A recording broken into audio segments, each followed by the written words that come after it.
Oh, I see the Yeah, lock. but Okay, yeah, we're we're good to go. live. Thanks, All right, Sarah. thank you for that. Thank Are you. we ready to go? So should we dive into item 1? Let's do that. But I have a question first, Okay. because this has been in front of us so many times. Has this changed much since last month? Yep. It has? Yep. The subcommittee of commissioners put together the outline that's shown on the agenda. So the commissioners have worked to organize it in a way that will be meaningful to review. Okay, that was going to be my next question. This outline represents their work. Yep. So I don't need to ask them about that. Nope, we'll have time to discuss it for sure, but the way it's organized on the agenda and on the staff report is based on the organization that they came up with through discussion. All right, very good. So, Let's okay. take it away and highlight what's different. Okay, so we're looking at 23 West 2nd. This is a request for action for new construction. This subcommittee of Commissioners Conyers and Sullivan and Hissom put together this outline to try and guide conversation today and give items that could be seen independently if you wanted to break up a motion or something like that. So just trying to organize it in a way that are related segments. So the first one is building massing. Looking at the location and size of the exterior wall materials, metal and brick in elevation. Checking and looking at the exterior recesses, the townhome balconies, condo balconies, and openings in the wall sections, considering the roof terrace sizes and locations, and the building connection to the IBEW building. They'd like a discussion on the exterior wall material color and details. And in here we have standing seam roof and edge flashings, the composite metal panels, and 2 types of brick. They're both being proposed for different areas, and a discussion of material transitions, joints, and details. And then the third item is to talk about the windows and doors. So we've added the storefront system. This is the proposed Marvin fiberglass windows are the essentials. And then the patio door and entry doors are the Marvin fiberglass patio doors and the Pella fiberglass entry doors. And so some of this stuff in the staff analysis section is the same as it's been before. So it starts just with a description of the demolition being approved, the new construction was reviewed conceptually, and what does that mean? So that's the second bullet point. I'm assuming most of us are familiar with it, but it is in the staff report for everyone to read if you need it. So at the February hearing, the project was reviewed and continued for further review. Commissioners determined that the application should be split into related segments that will allow for a thorough review. And this was the subcommittee of Commissioners Hissom, Conyers, and Sullivan who organized this portion of the project review. I've included some of the feedback from the conceptual review that came from August. At that point, what happened was while conceptual applications are only resulting in design feedback, Commissioners voted 3-1-0 to provide the applicant with preliminary approval of height, finished floor height, and massing. And it just states, what does that mean? Height and massing means not materials, not landscaping, not architectural features. It means building height, finished floor height, and building footprint. I don't want to interrupt you, but we had a very pointed discussion in that meeting, and the motion for approval, whatever that is, was limited to 3 aspects of height and massing. That is floors, height, and footprint. Yes. That's all it is. Correct. If that. Correct. Yep. And so coming back to what happened at last month's hearing and at the business meeting since, commissioners at the business meeting asked for additional clarity of details and a higher level of refinement in drawings and materials. One of staff's recommendations is that the applicant selects a window from the approved list. And on the discussion of a water management system in the roof plan, the applicant has stated and confirmed that all roof drainage and water management will be internal. The roof plan document will be available for review at the April hearing. So post all of the discussion of the 3 segments that the commissioners have organized it into, after I reviewed that, Staff's recommendation is to approve the application with conditions, and that is first, the condition and the commitment from the applicant that all of these other details will return for further detailed review. That includes roof plan, landscaping, all of the secondary materials, finishes, lighting, signage, and pool area. This could include approval of exterior materials like brick and metal panels, but all of the other materials, including the green wall system, need to come back for further review. The applicant should commit to selected colors of the panels and the brick and return if those change. No materials should have a faux wood finish, and that the applicant should provide a detailed section drawing of the proposed balcony railing. And staff's recommendation finally is that you should submit a selection for a window from the approved windows list, such as the Marvin Elevate, which is similar to the Marvin that was proposed, but it's just not the all fiberglass one from the approved list. All of the standards for new construction are listed, but I think primarily looking at item A, which states that while new structures should look new, they do need to relate to the existing contributing properties surrounding the new structure. Item H, which says that the choice of material, texture, and color for the facade of the structure should relate to and be tempered by the predominant material, texture, and color of adjacent and visually related structures, and that simplicity is preferable. And item I, which is the structure's roof shape, is a major distinguishing visual element, and a simple roof shape similar in form and type to adjacent and visually related roofs is appropriate. I'll note that we will have 2 speakers on this, and that I would leave it to the subcommittee to further clarify the discussion points that they wanted to propose. But that's what I have for you today. The way I would perceive this going is to ask the applicant generally before we get into the outline whether they have anything to ask, add, go to the speakers, throw in my 2 cents, and then turn it over to Mr. Commissioner Conyers to lead us through the outline he created. Does that sound like a plan to everyone? Yes. And then I can take my shots from the sidelines. Does the applicant have anything general to add to staff's presentation before we enter the point-by-point analysis? Sure. And Commissioner Decker, do you want to Oh, swear any yeah, of my we need colleagues to all in? swear. Okay, so it will be me, Jessica Shuren. It'll be Frank Sasso. It'll be Steve Welker, Eric Beckstedt, Priya Iyer, and Michael Shannon. Do all 7 of you, just names, swear or affirm the testimony you will give is the truth, the whole truth, and nothing but the truth? I do. Anyone else want to say I do? Okay, I think we got everybody. Yes, ma'am. All right. Well, I just want to say thank you once again. I know this has been quite a process, so we do appreciate the time, and we appreciate the thoughtfulness in forming a subcommittee as well as their time. This submission, as Sarah mentioned, follows the August 2020 conceptual approval of footprint, massing, and height. And it includes a lot of input from the subcommittee as well as from Sarah to break out components of the project into separate sections. So I don't want to go into too much detail. I do want to be really considerate of the time here. But I do want to note that, you know, we are including elevations and sections, materials, and windows and doors. And what we're really looking to get out of this is we are requesting approval of the elevations, materials, windows, and doors at this time so that we may proceed with our construction drawings as well as with the IBW partial demolition. And then in the forthcoming months, of course, we'll come back with you know, whatever else the commission might want to see, which obviously would include lighting, landscaping, and signage.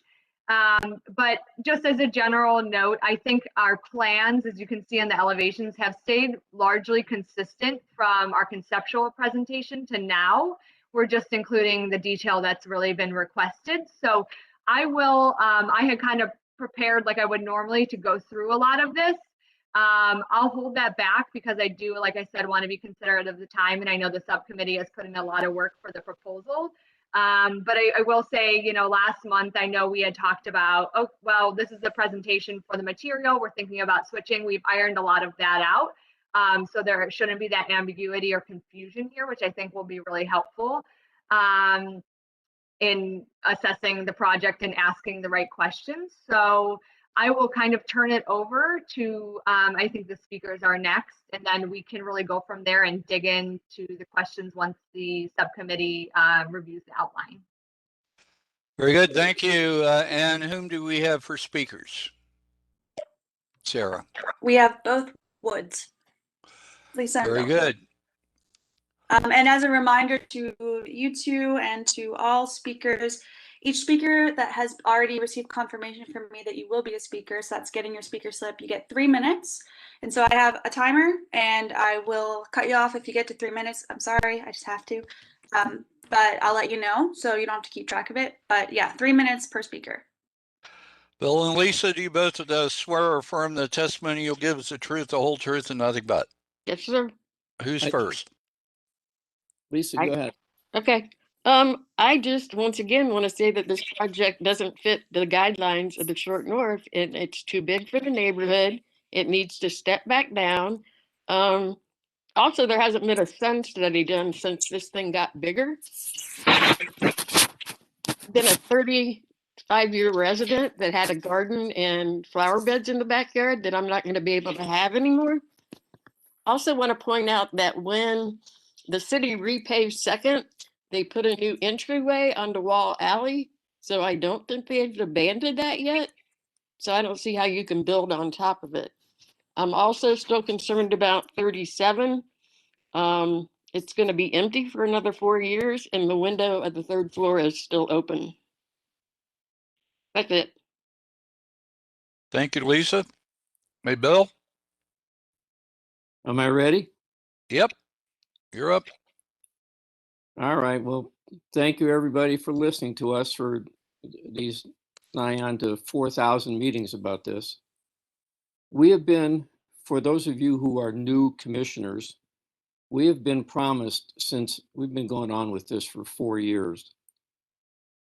Promised by the Victorian Village Commissioners and by the BZA, Board of Zoning Adjustment, that once a development got west of Wall Alley, that it would be reduced in size because they considered that in the neighborhood.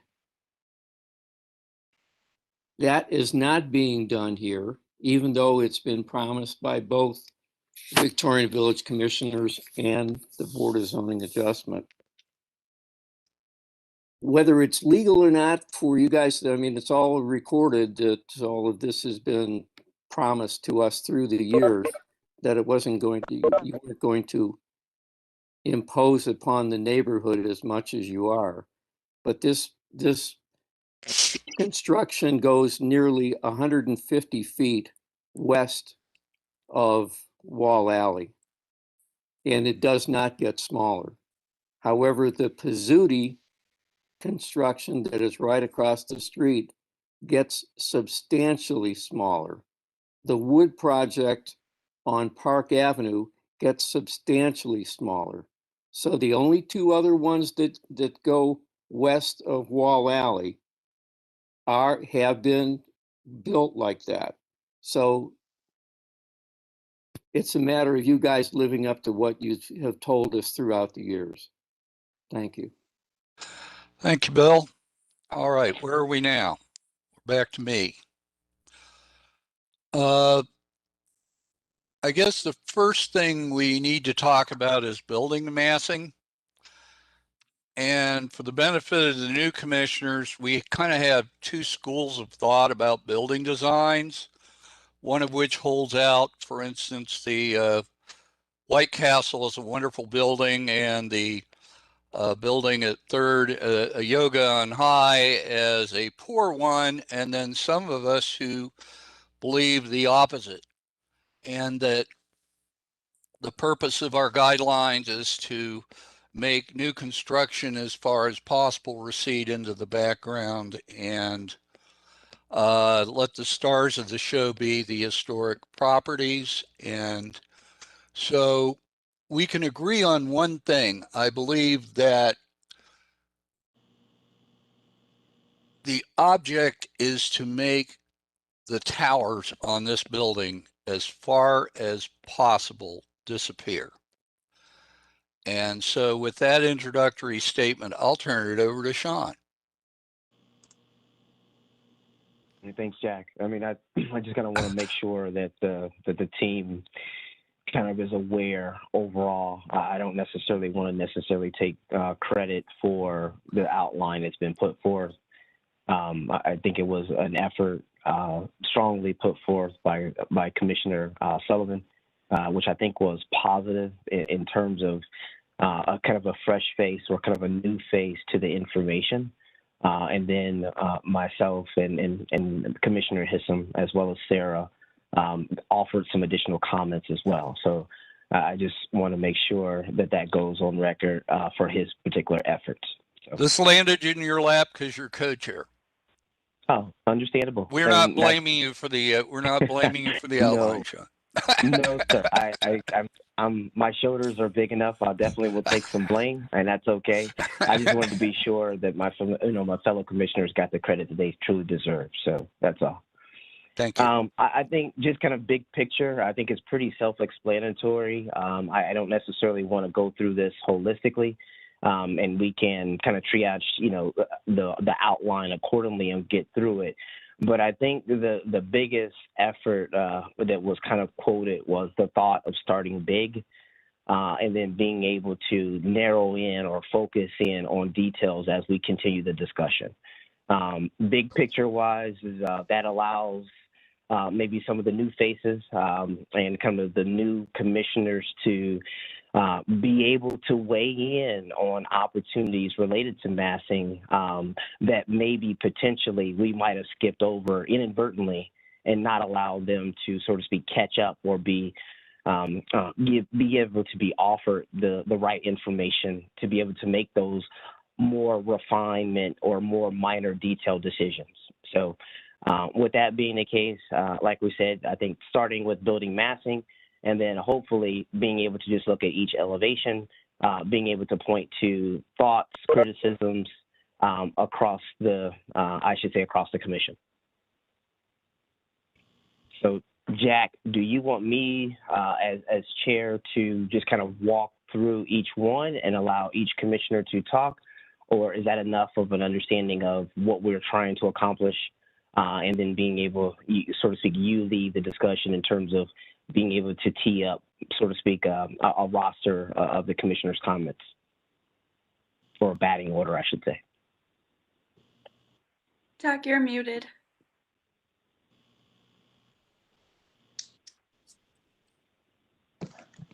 Yep, I think he's muted. I'll do either, Sean.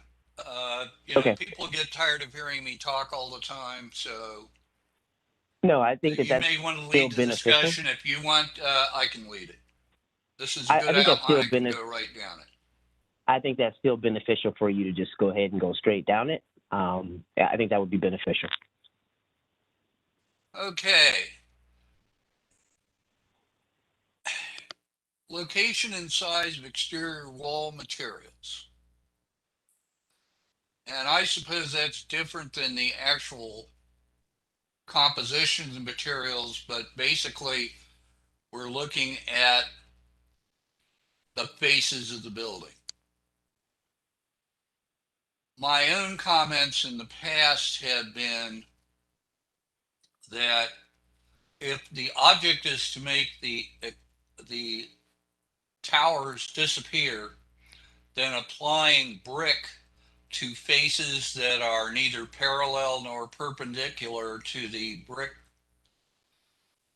pancake, the two-story base of the building, actually attracts one's attention to the towers and is without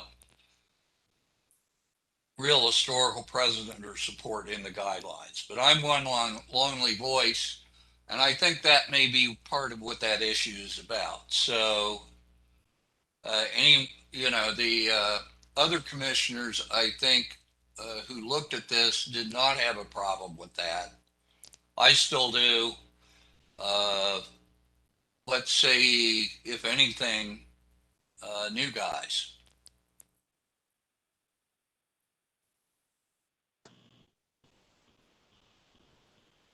Anybody?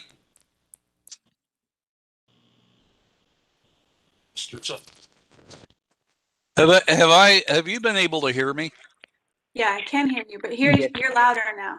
Yes, I Yes, had sir. my microphone flipped in the wrong place.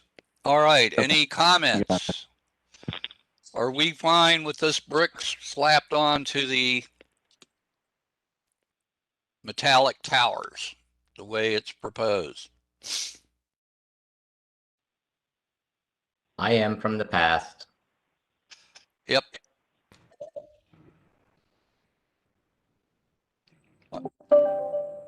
I guess the purpose of this was just to give the new commissioners a chance to weigh in or object or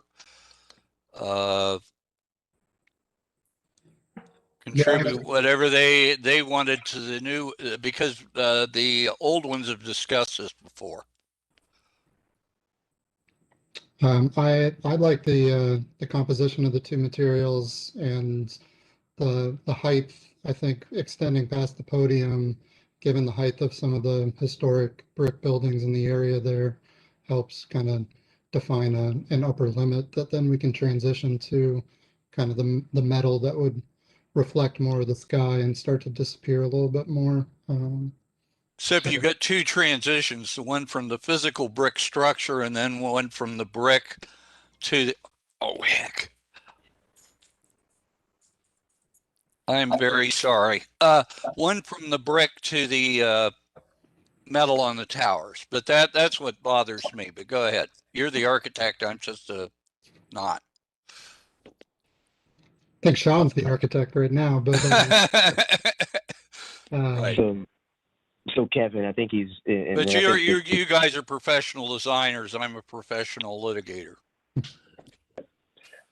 So Kevin, just to be clear, I think it's related to the geometry. I should say the geometry of the garage is kind of, let's just say it's on a certain grid or it's orthogonal, and the tower elements of the residentials that sit on top of the podium, the 5 floors of residential themselves starts to dance, or they change, basically course off of the diagonal themselves. But there are moments where maybe the brick that's maybe assigned to the podium, also gets assigned to the elements, which would be the 5 stories of residential. So in lieu of let's just say a datum or a strata horizontally that defines these two materials, there, one begins to bleed, so to speak. correct, and I think that's where I find it more interesting. We look at the guidelines that kind of talk about the incorporating the contemporary design elements into the historic nature, where we would look at, having that hard datum on the lower podium element that allows to bleed up in the architectural design to start to blend those two things together. Good call. Boo. Commissioner Siwa, do you have anything to add to this? Don't let him intimidate you, Kevin. Because he's a lawyer, don't let him intimidate you. I don't cross-examine commissioners during meetings. That'll happen afterwards. Okay.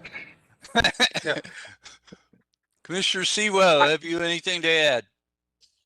No, I mean, I'm fine with that, and I agree. I do have a quick question for Sarah, and I apologize. I'm trying to skim through these documents. What is staff's position on specifically the building massing, so the location and size of the exterior and elevation? At this point, I am just supporting the commissioner's opinion on it. This has been a long-term discussion, and it's pretty set, it seems to me. So just deferral to the commissioners at this point. Well, I'm sorry. I meant at the beginning where you mentioned, staff generally supports X, Y, or Z. Sure. With respect to the of location and size of the exterior wall. Does staff have a position on that? Not about the size of the walls. I'm looking more at like the rhythm of the windows and openings, things like that, which seem to be fairly fine compared to nearby structures of similar height and massing. But I have not given a specific opinion on the size or height of the walls. If Okay, you're so- talking about like, the brick, where the brick is on the first few floors and how it recedes up, I haven't given an opinion on that. Okay, and you've not given an opinion on the overall building massing when I think about height in general. I think if that was given, it might have been before I was around, and I don't want to contradict it. I really can't recall. Um, I've been here since June. okay, I think the only thing I would add is I believe we can check on this, but I believe staff supported the conceptual. Someone is trying to talk and I cannot hear. I Yeah, think I it's didn't from catch giving that. notes. Someone. Can you guys hear me? Yes. Sorry, I was just saying that I believe, and we can check the record on this, but I believe staff was supportive of the conceptual approval, which is the height and massing. And that was done in the summer. I can check on it too. I didn't include my staff recommendations for things from the past. I've been trying to focus on what the commissioners have given as their recommendations. Ultimately, something like size and massing for a development like this is awfully judgmental with the commissioners. And some of us you have to start somewhere. And so often we start with basically the outline of the building, but many other design features can affect the apparent height and massing of the building as well. For instance, if you have the the hanging gardens of Babylon coming out of the windows all over these towers, they will become a lot more visually predominant than if, as Commissioner Hissam wishes, we find a way for them to disappear or to recede into the background. So, does that help, Thomas? Yes, I mean that's helpful. I was obviously we have property owners here who have concerns with respect to the overall massing and height and location of the building, and so that's why I ask what staff's position is on this. There has been some movement to make at least the roof fall away the further west the building goes. From the viewpoint of the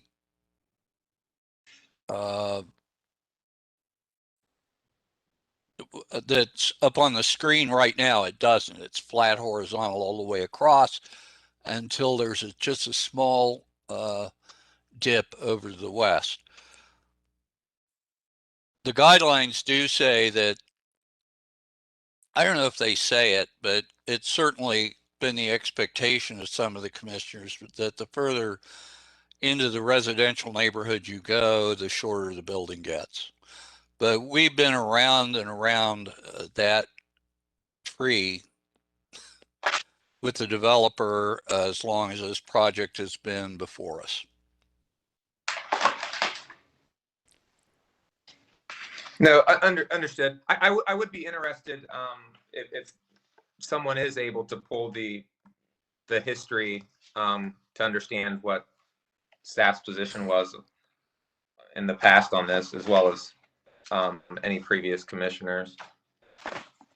Okay. Anything else on the location and size of exterior wall materials, etc.? Looks like there's a majority for going with the existing design. Is that fair? All right. Hearing no opposition.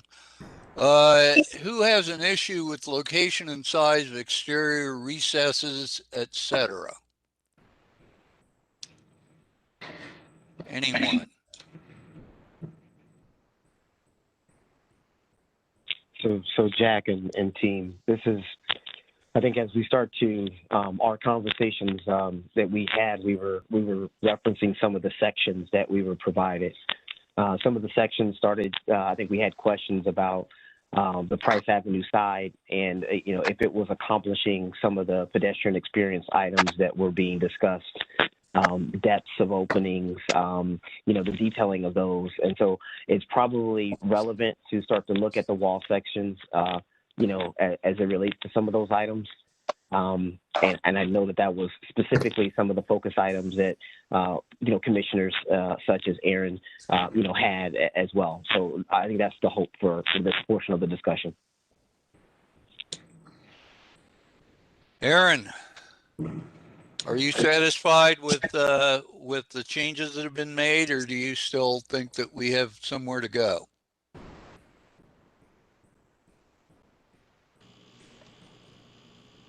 Commissioner Moriarty, can you hear me? Is she muted? Yeah, I don't hear her either. I don't see a mute symbol.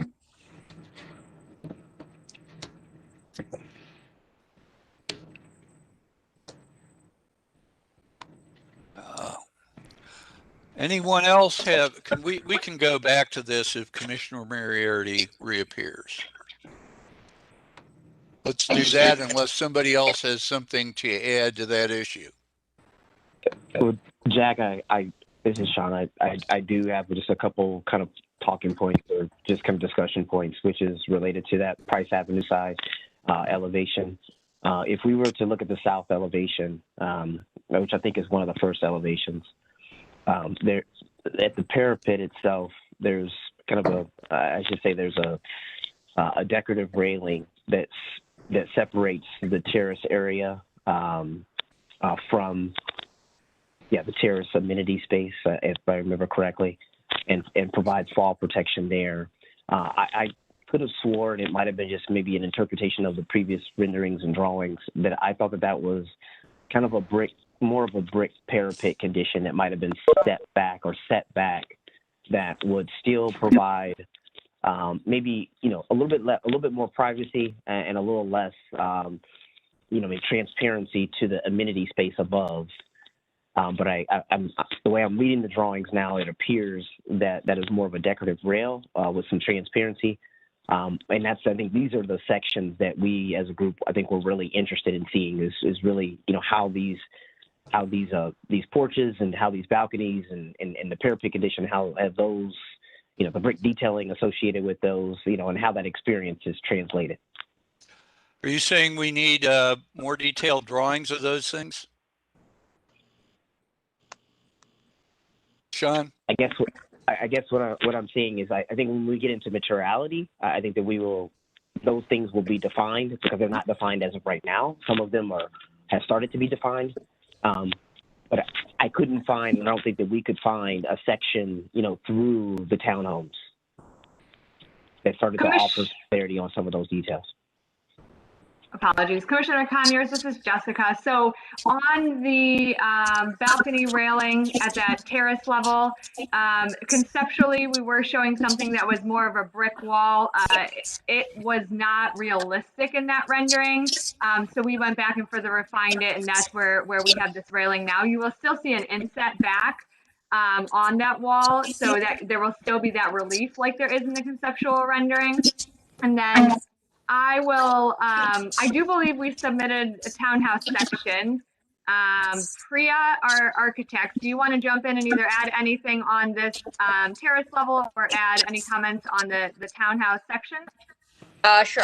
Thank you, Jessica. So just to mention this terrace amenity space, like Jessica said, the railing is going to be set back here, so you will gain some relief, and that brick will continue to cross.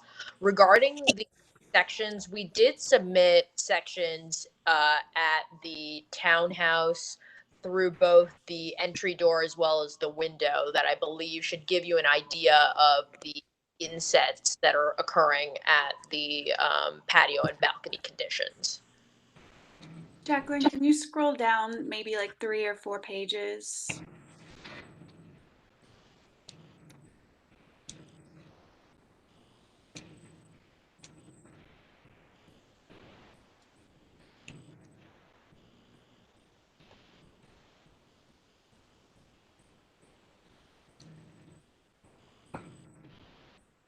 Maybe more than 3. It's in the, not in the lighting section, but there This should be is, Sarah, this is last month's application, I believe, what you're looking at now, because we aren't submitting lighting this time. let me see.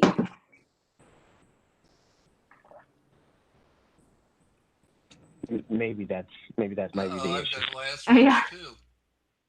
Maybe it was linked wrong on the agenda or something. One sec.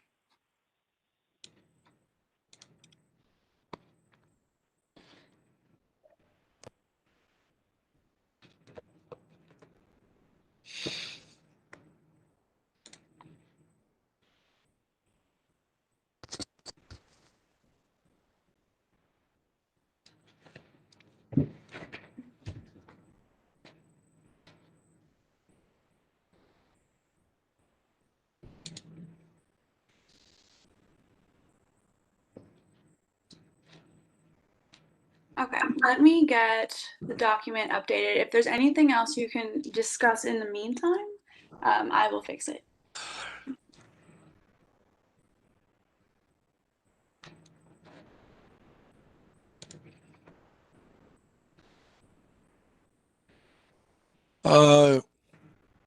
Why don't we go to roof terrace size and location and parapet heights, since Commissioner Moriarty is still not with us? Hi, Jack. I'm here now. You're here now. Yeah, sorry. I'm restarting my computer. So just to go back for a second, the sections that I was looking at, I thought looked good. I was mostly concerned with the street appearance and sort of the presence on the street for people walking by the building, and wanted to double check that the townhome entrances were properly recessed. So it looks to me now, at looking at these new drawings, that we can see that they are.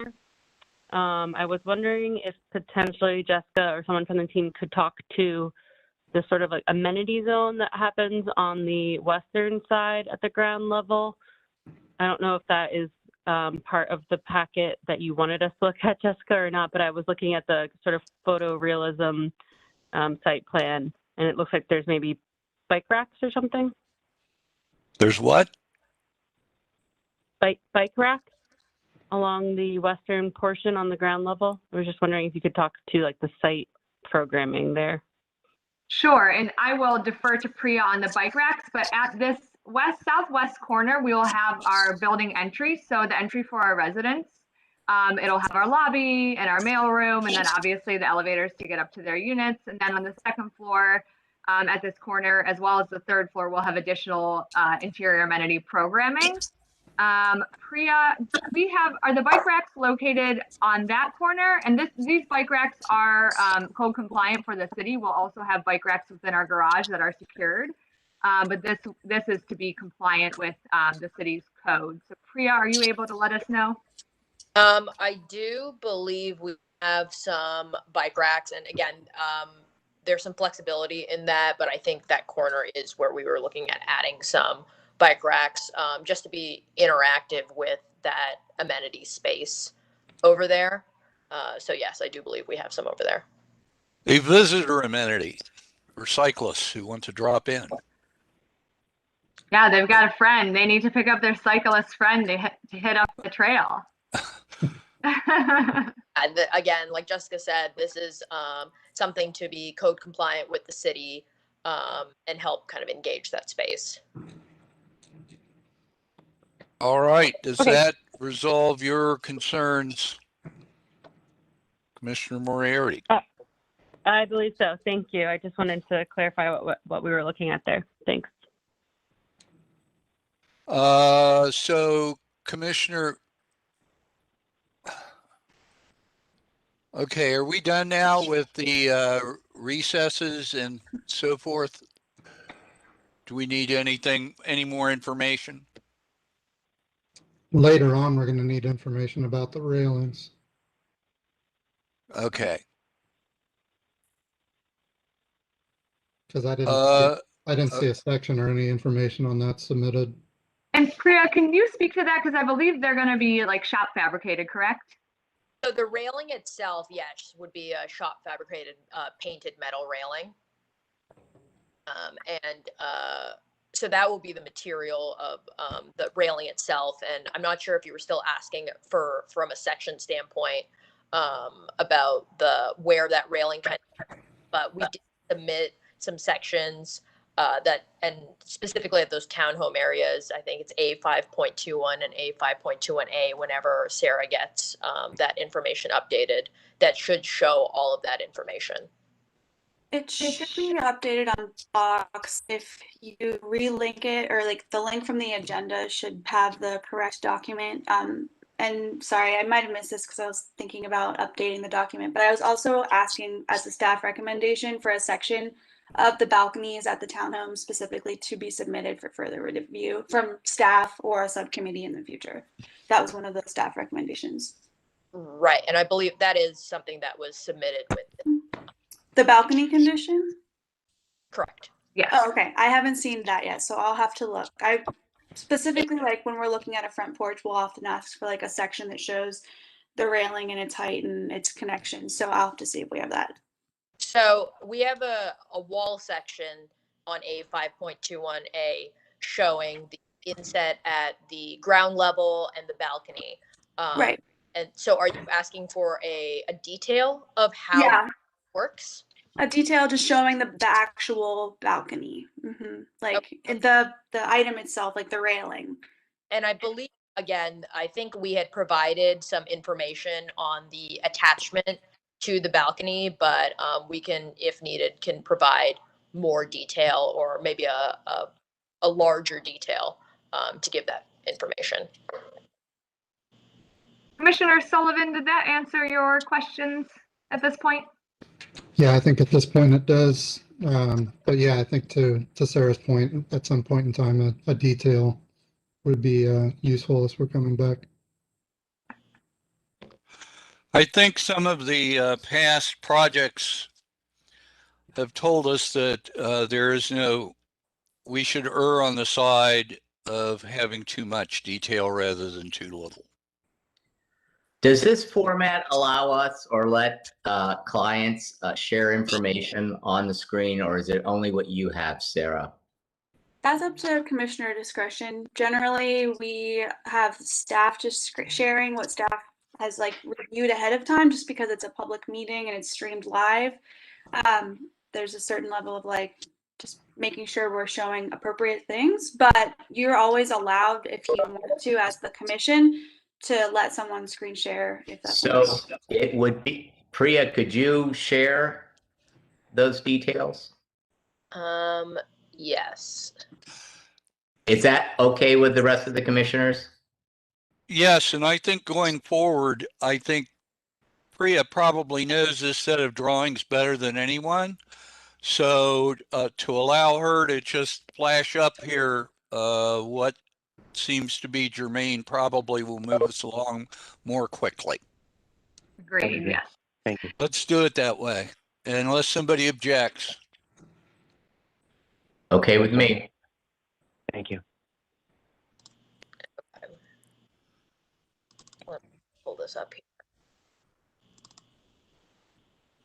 I've lost track. Where are we at? We're waiting for the detail on the townhouse Got it. elevations, recession, and maybe an elevation of that cross section of that elevation of the railing and its connection. Okay. Can everyone see my screen here? Oh yeah. Yes. Yeah. Thanks, Priya. I do remember you sending that in. That is really helpful. And it looks like it did work getting it back up online. So commissioners, you should have a copy of this too to download if you need it. Great. So let me just start with a section at the townhome area so you can get an idea of the condition that we have here. So at the entry level, we do have the door itself, where the door is recessed in, but this is a little bit of an undulation in the elevation. So we still are holding areas to this front portion here. So the pedestrian experience should still feel that the mass of the building is in line here. And then we do show the townhome balcony, and we show the typical guardrail here. This will be a prefabricated painted metal that's installed in the field. And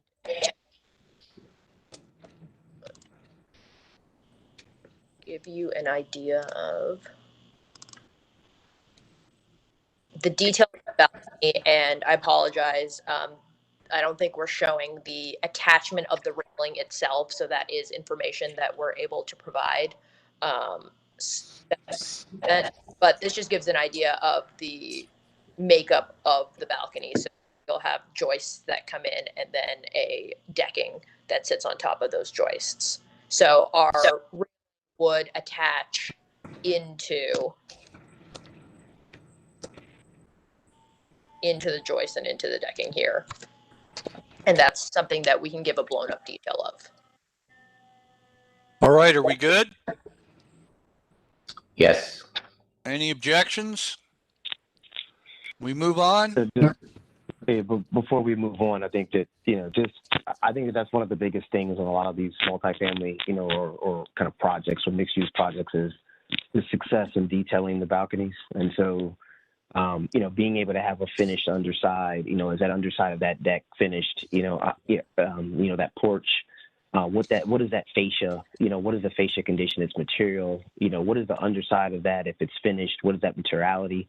So I think those are the questions, and not to say that we're going to get to that level of detail today, but I think those are the things that the team was really trying to reference. So we appreciate the description, but I think those are the things that are still, so to speak, out there that needs to be defined or answered as we continue. Understood. And yeah, definitely provide some supplemental information, both for the connection of the railing as well as the soffit board that'll be attached to the bottom of the underside of the balcony. As we're going along, who is responsible for keeping a list of the outstanding issues that we're ending up with? I keep a, Since I'm running the meeting, can that be you?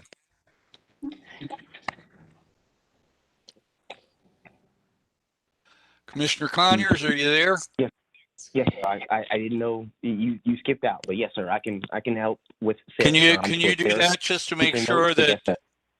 this is not something we're going to be able to do in our heads? Yes, sir. Understandable, Sarah. I'm sure it's going to be a collective effort. So thank you. yeah, of course. I'm always taking notes basically as we go. So I've got Good. everything. I would want two people to do it, so we've got two now. I took you for granted, Sarah. All right. Okay. The recess is done. Terrace size and location, parapet heights. I understand the roof drainage system we're going to punt on for a while with the understanding it's internal. What issues exist with roof terrace size and location, parapet heights? Before we go there, may I ask for clarification on what we mean by punt by that? Because I think what I understand for the roof drainage is if it's all internal, this was from a discussion, I believe, with Sarah, if I'm remembering correctly, maybe, that is not something that needs to then be reviewed because there is nothing that will be showing on the exterior of the building. So I just want to get clarity on what would need to be seen, Well, if anything.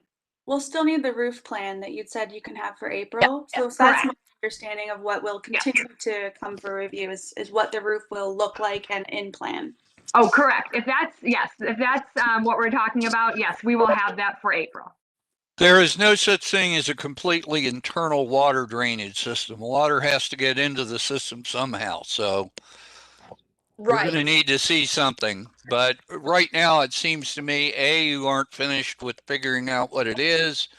And B, it's not going to really materially affect what we're doing today, it seems to me. That's what I meant by punt. Understood. We will be ready to discuss it in April. Very well. Anything else with roof terrace size, location, parapet heights? Anybody? Hearing nothing. Let's go to the big one. Exterior, well, the second big one, exterior wall material color and details, which include the standing seam room edges, flashing, and composite metal material.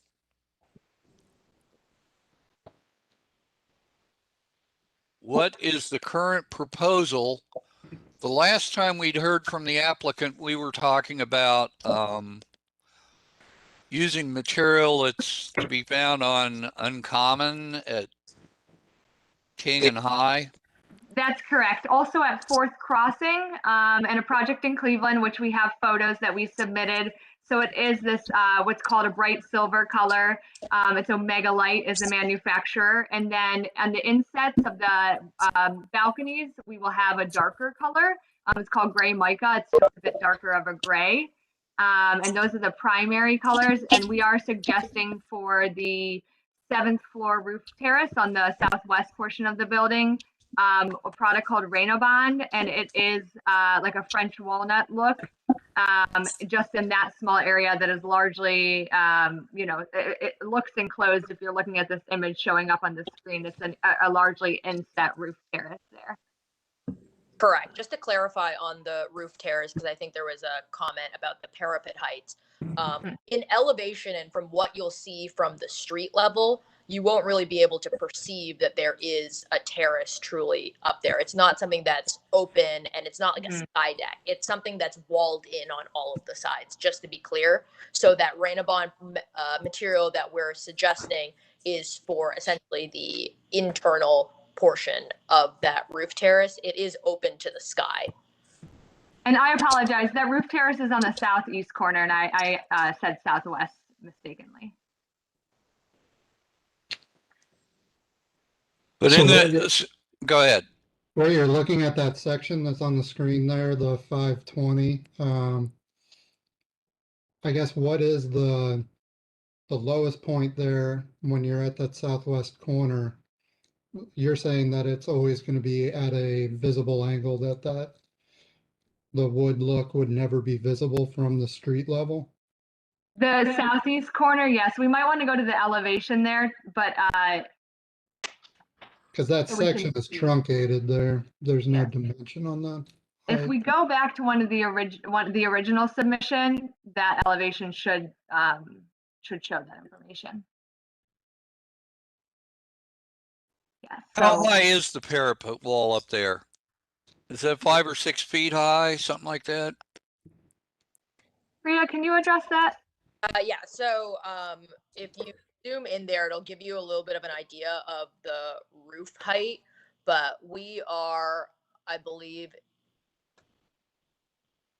let me pull up the elevations here.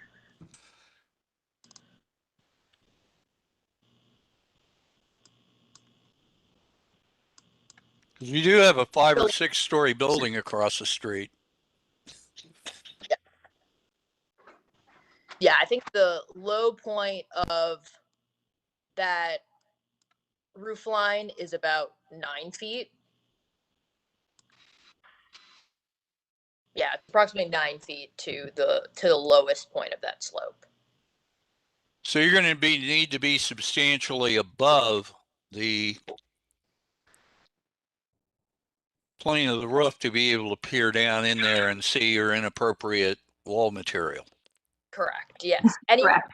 who is on the street level would never perceive it. You would need someone to, someone from a much higher vantage point would be the only one who could see down into that area. I'm just pointing out street level isn't the only test, and we do have neighbors across the street in a tall building, but even there you're saying with a 9-foot parapet, you're not going to see it. Correct. All right. Another item regarding the parapet. I think early on, conceptually, the massing itself in terms of the towers was extremely, the transition between wall to roof was pretty clean, and I think that we all were wondering if there were going to be gutters, things of that nature. So I think that you guys have clarified that. So that's very helpful. Is it fair to say that there are going to be a kind of a consistent relationship of the parapet height related to the roof, or is the parapet height going to vary around the building to create maybe the elevation massing versus the three-dimensional massing? I can't tell from the sections if the sections are, to use Kevin's point, truncated just based upon where it's cut, and I want to say the model, or is there a consistent relationship from the parapet or edge of parapet to the roof edge itself that would complete the massing versus, let's just say, for instance, a Disney, so to speak, front that continues, and you're more so looking at an elevation versus a three-dimensional massing condition? Right. So the elevations that you're seeing are three-dimensional massing conditions. So the parapet wall that you're referencing will essentially transition right to that roof slope. Is that consistent around? Is that relationship consistent around the building, or does the parapet elevation change for some reason? Let's just say, for instance, mechanical wells or anything of that nature, based upon you guys' refinement. So in refinement, we do have some areas that are now sunk in to create things like mechanical wells. All of these areas, though, are inset from the edges of the roof for the most part. So you're still going to have that consistent parapet wall to roof transition. And again, the areas should be inset far enough that you won't, again, be able to perceive that change from the ground floor. Are those items illustrated or somehow illustrated in the elevations by any chance, or at least do they show up in the elevations that we should be really focusing in on? Or because I think those were some of the consistent conversations that we were having earlier in the conceptual phase of this. For the elevations, I think you don't really perceive them in elevation because they're set back far enough. When we submit our roof plan with the drainage information for the April meeting, we'll be able to see where we have the roof wells as well, and we'll make sure that's reflected in all of our drawings. But the reason it's not appearing on the elevations is because they're inset so far that you don't see them in elevation. It's basically a sunken well in that area that's hidden by. I've got just a quick question because I haven't been necessarily following what's been said.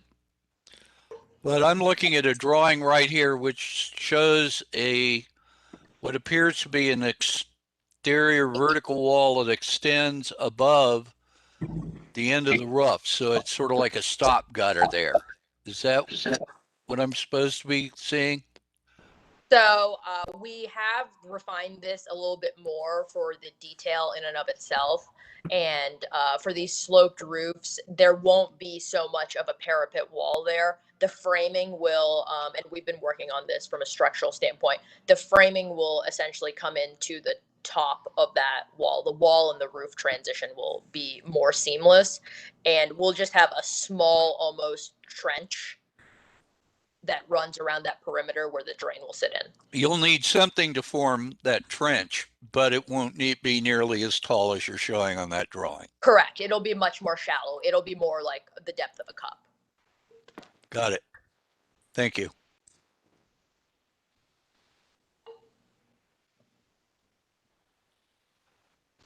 Anything else on that issue?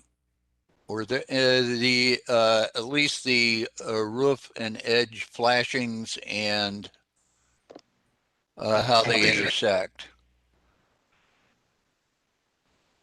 Exterior wall material and colors.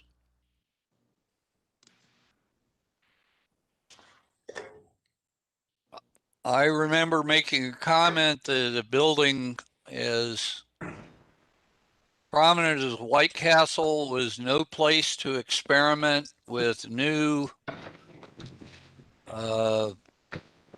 building cover materials, and turned out to be right.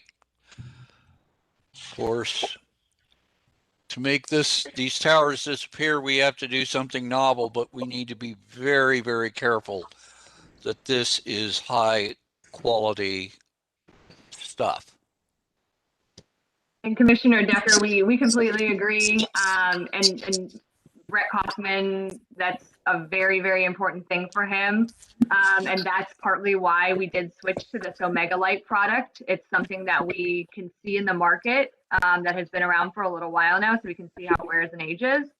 And so we've been working with Omega Light to really ensure that this product will be of quality and will last, and the color is correct, you know, fit within the neighborhood and per Brett's standards. I was not all that impressed. This is the stuff on the corner of Uncommons. It is the everything above the couple ground levels. So it's Sarah, I'm not sure if we're able to pull up the photos that we submitted. That might be helpful. Yeah, we can see what page that's on. There is some stuff on Uncommon that looks like it's not very good. Mm-hmm. It is a long application. Do you know what page that might be? 130. Yep, there you go.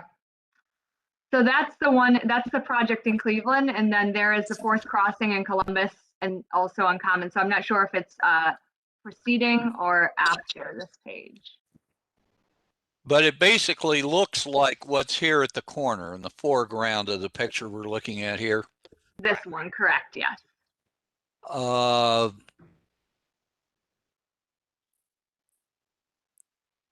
Does it come in a variety of widths? It does.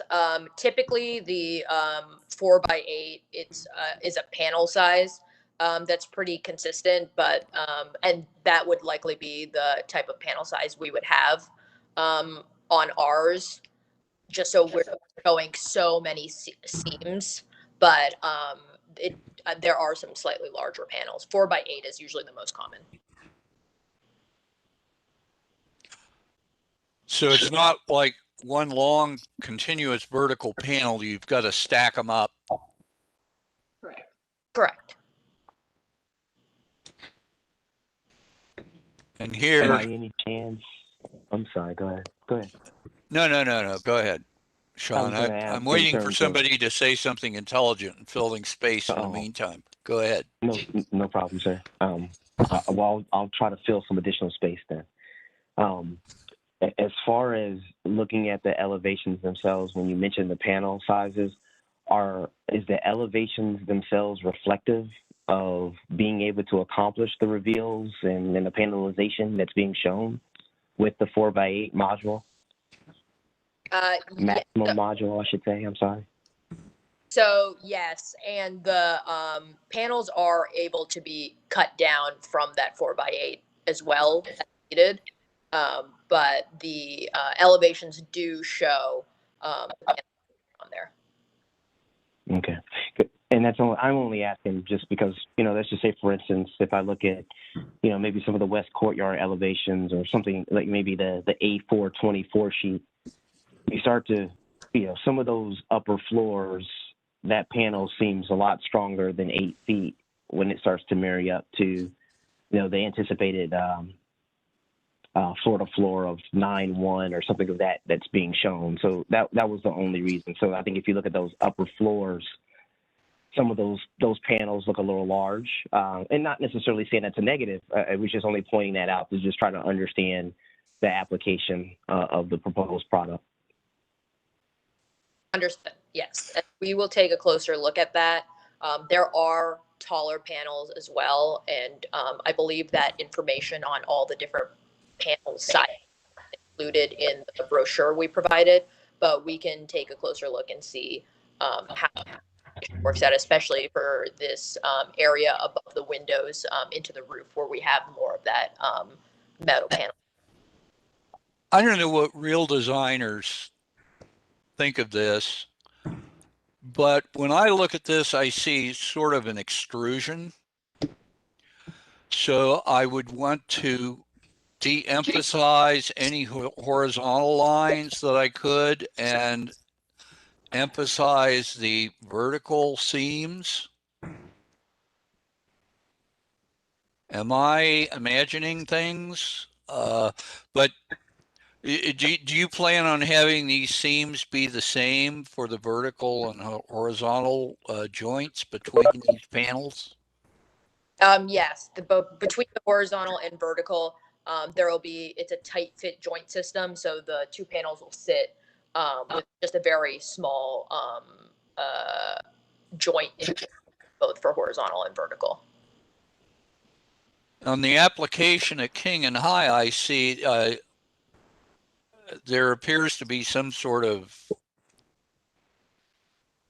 it's a very prominent seam, but you're saying this is almost a butt joint. Correct. It's a tight fit joint. Yeah. And I think that is detailed out in the information provided. But yes, the two pieces will butt together and just have a very thin joint between them. I'm not used to reading applications of this size, so you will forgive me if I keep missing things. Anyone else? Commissioner Hessam, are you satisfied with the material? I'm satisfied with the material. My only concern was, and what I asked about was how reflective the material, the finish actually is to make the massing go well. Yes, and on this latest round, we did provide the SRI, which is the Solar Reflective Index of all of the metal panels. This bright silver is a SRI of 65. Just to give you an idea, the scale ranges from 1, which is essentially not reflective at all, to 100, which would be 100% reflective. So we fall around a 65. And again, to commission a general idea, something in like, the 95 range is more like a mirror. So 65 is a good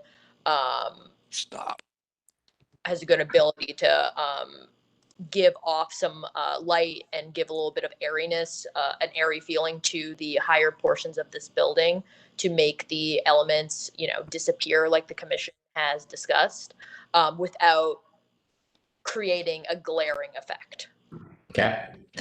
If we finally got uncommon here, and I think we're looking at it from the southeast, and it's the southwest, and that's sort of a white panel there, but the reflective corner panel is there on the corner of High Street at the far left of the drawing. Are we talking about the same material now? We are talking about this white material, and I believe it's also this navy material. Eric, I know you've had conversations. That is correct, right? I'm not misstating anything. You still on the line? Yeah. Oh, we lost you. I don't think we can hear you. I can. Jess, this is Steve. Yeah, it is both the white and the navy material are the megalite. Great. Or the material that you're using. Correct. I was looking at what's on the corner. Nope. Yes. Yeah, no, it's the white and the navy.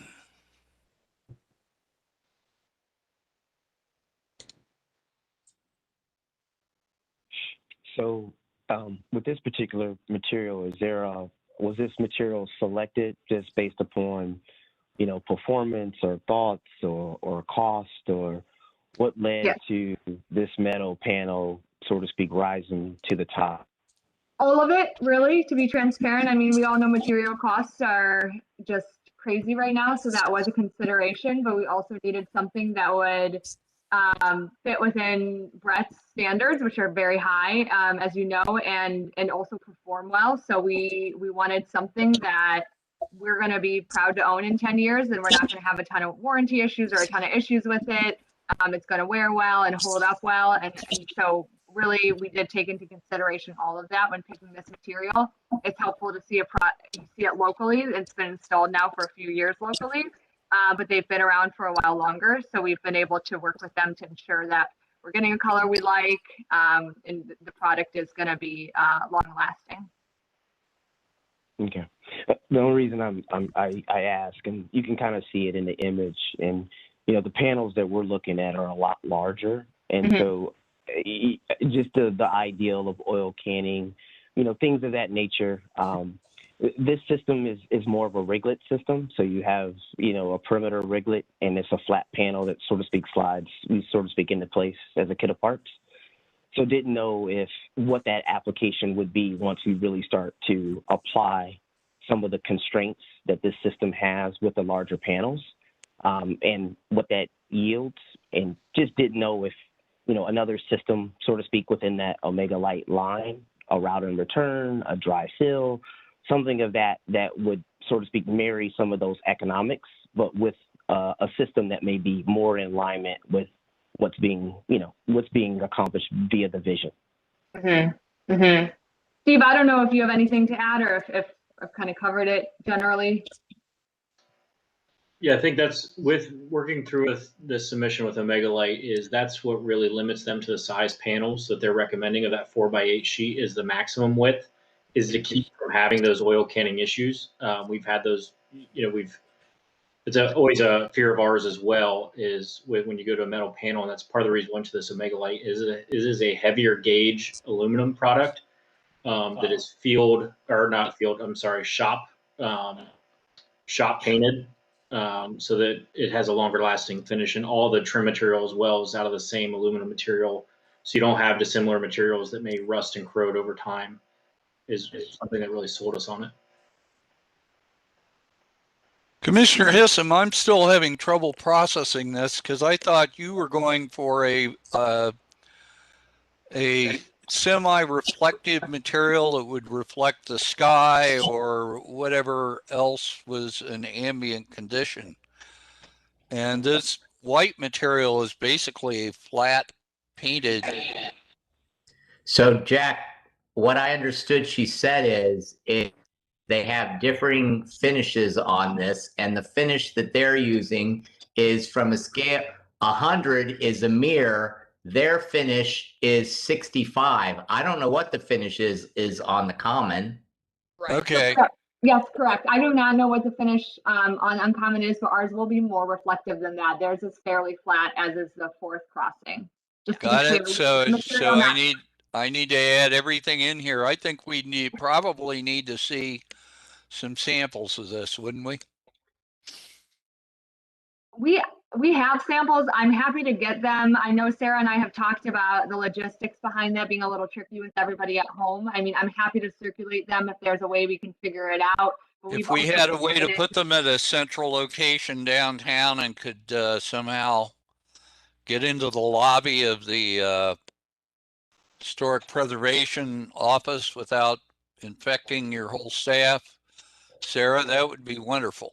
So that was the reasoning behind my questioning, Jack, because I looked at the building across from Kroger and it looked to be fairly flat. So I asked Priya 10 minutes ago or whatever, what were the reflective classes of that? And she explained this was 65, which is not flat, it's more reflective. We wouldn't want something that was totally reflective because of I agree. You don't want a mirror. You don't want to, right.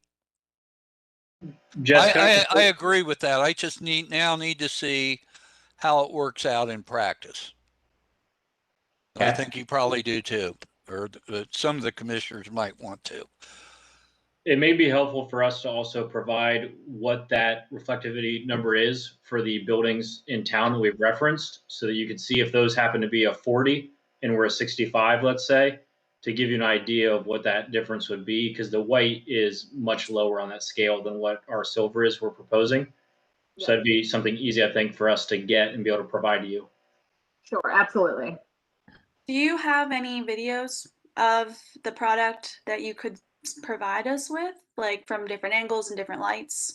Yeah, we can probably provide something. I can go grab it in my car and show you guys on this video here. I don't know if that'd be helpful, but yeah, I'm sure we can provide something. I'm not joking. If you really want me to grab it in my car, I can, but otherwise we can submit a video. For time reasons, I don't think that's the best thing to do right now. But I know when we've had other applicants on other projects submit a window that they're proposing, for example, they'll send in pictures from every single angle, from close, from far away, maybe a video walking around Sure. it in 360 with different lighting. That's sometimes easiest in this weird time. We could do that, sure. Sarah, does it sound workable to just, have A physical thing? a physical material sample to look at in your lobby? I would have to figure out where that would be because people aren't able to congregate anywhere right now. Like that's not something that No, I've seen. each of us could Right. walk by at our convenience. I understand. I'd have to see if I'm allowed to get some space somewhere. I know the offices themselves are closed. We're not working from there unless we need to grab something. But I can certainly follow up and figure out. If nothing else, we could drop by the Kaufman offices in Italian Village and look at them. Maybe that's the thing to do. Maybe I can work towards the video and then we can figure out the logistics of seeing a physical sample, but that sounds good. Okay. Can we go any further with the exterior wall material coloring and details right now? I have a question on that. You mentioned earlier that it was going to be all butt joints on the panel, but the submission packet does include reset or channel joints, H moldings. So it's a tight fit joint. So yeah, there is a molding there. The molding will be in the same color of the material. So some of the details show that with like the 1/4 inch gap. So I just want to make sure I think the detail package has details for everything. So I just want to make sure we're providing you with the. Yeah, it's part of the Omega Panels system and their typical submittal. I just wanted to make sure we weren't getting a mixture of both, No. like we're looking at the uncommon there with the recessed joint, that we would see it the other way.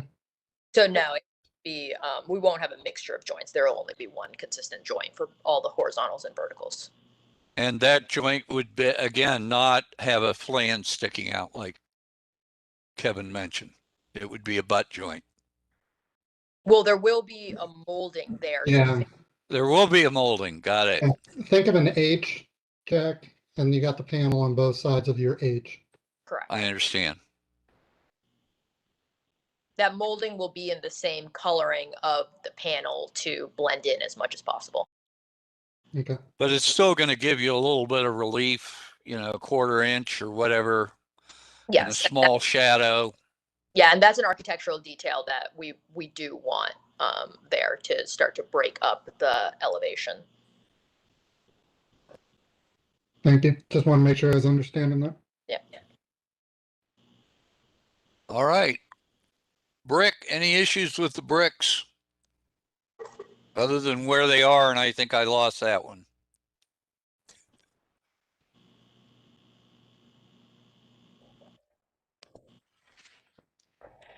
I was just trying to understand where, I think there was mentioning of 2 different bricks and where those 2 bricks were being assigned, just to try to understand that process or that material assignment.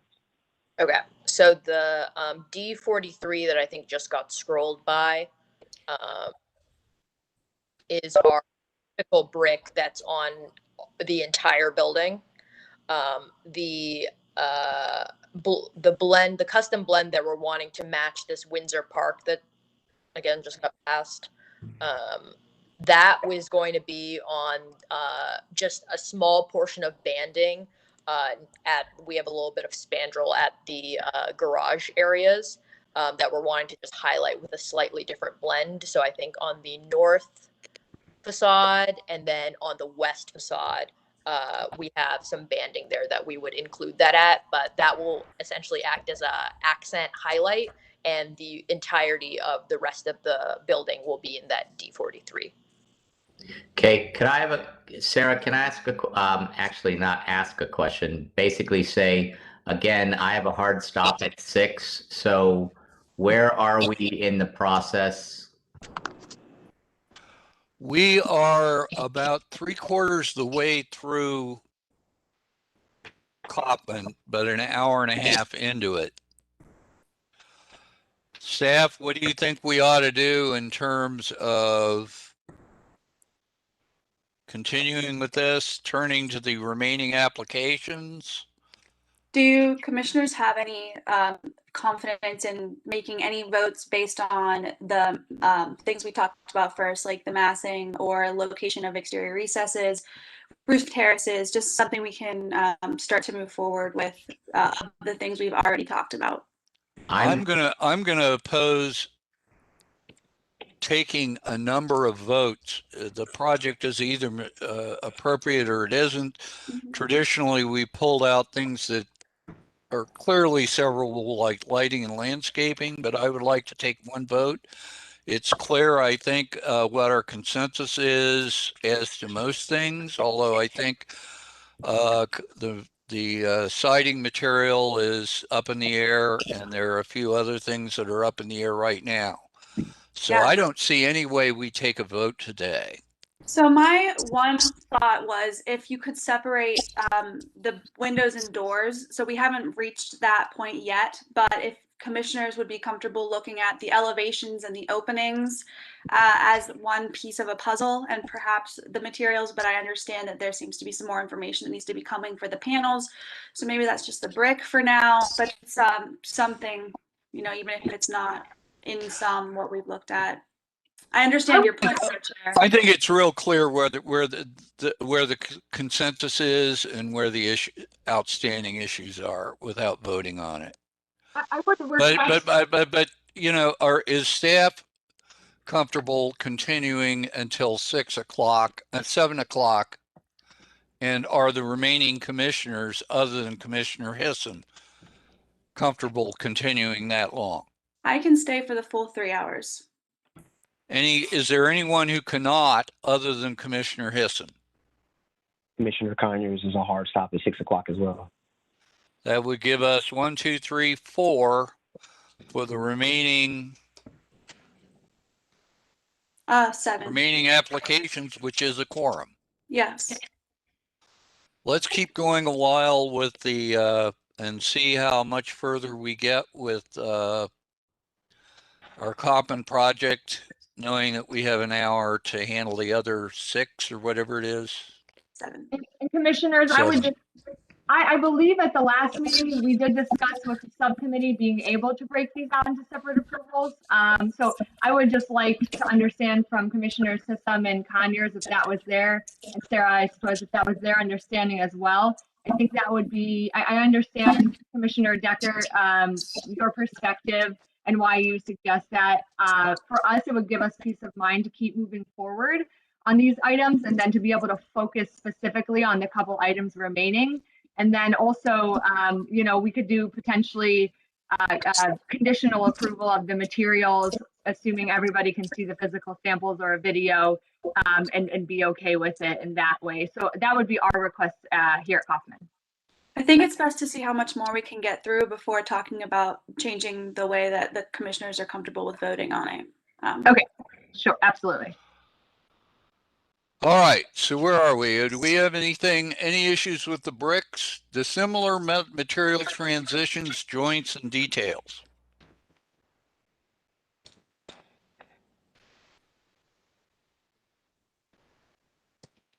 Hearing nothing, windows and doors.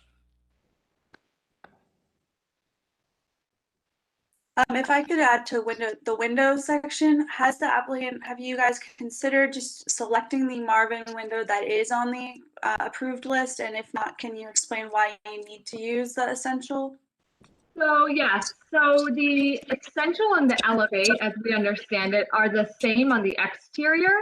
And the essential line just says fiberglass on the interior as well. So that was really our logic there. It is a cost savings for us to be transparent. And we're really talking about something that's on the inside that is for the units. And so that's really why we had preferred to move forward in this direction. And Eric, I don't know if you have anything to add, because I know you've spoken with the Marvin rep quite a bit. No, you correctly outlined that. It's fiberglass inside and out. And that's included in the Victorian Village table at this time is just about how it's clad on its interior. Thanks.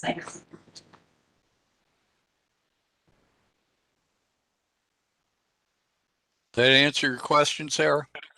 Yeah, it does. And I think if you decided to move forward with that, commissioners, I would just ask that you explain why you would be approving something that's not on the approved list. But we're ahead of ourselves there. Does anyone else have any issues with the windows and doors in the application that we have?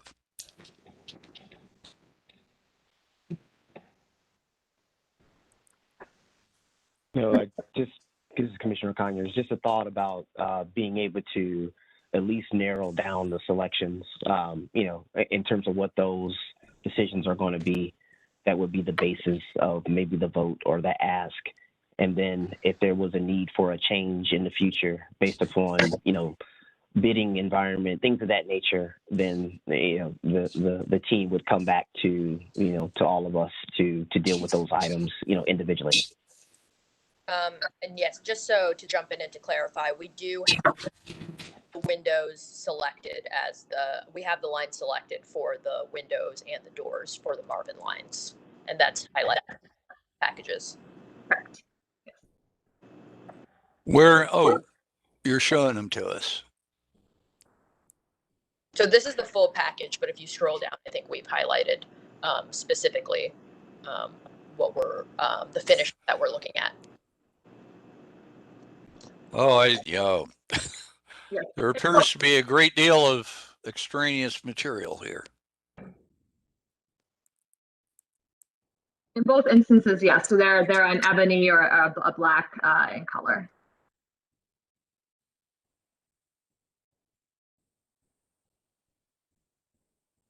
So we're going to have highly contrasting windows. Correct. And that's a design, that's an intentional design decision.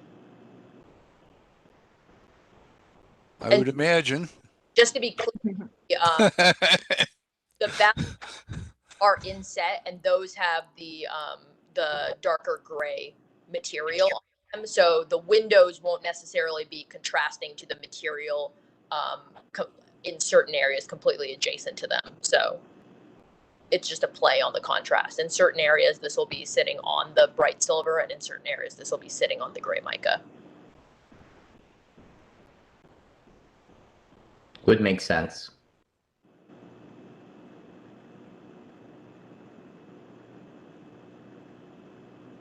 So for the most part, the windows in the upper part of the building are going to be what again? Something like, that's a patio door.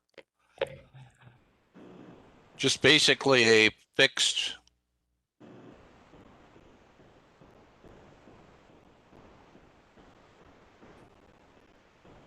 What are we putting in the towers?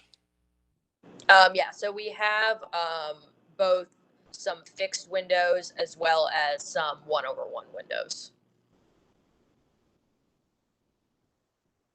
So there's double hung windows as well as areas of fixed windows.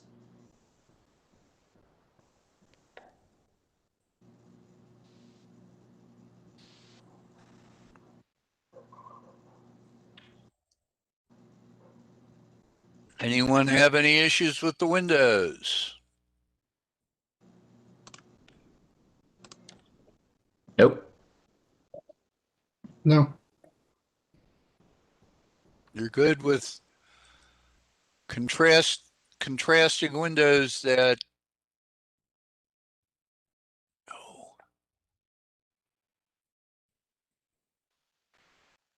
too many pages.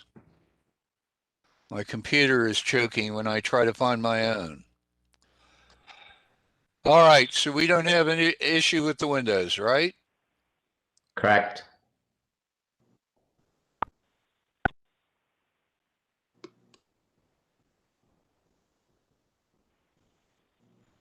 And if we did, we'd be outvoted.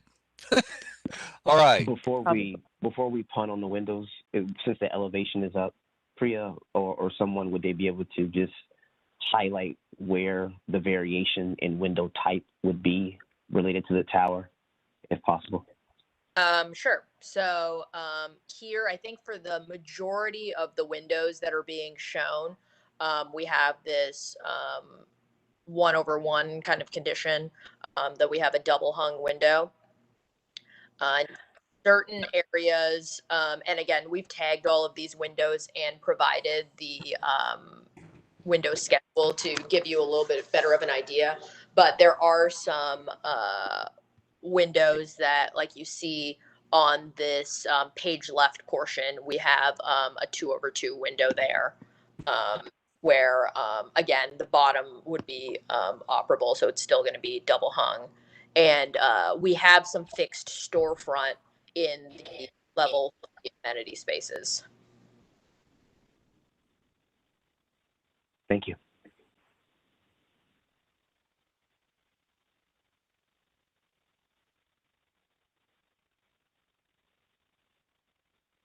Okay, Sean, what is our list of outstanding issues?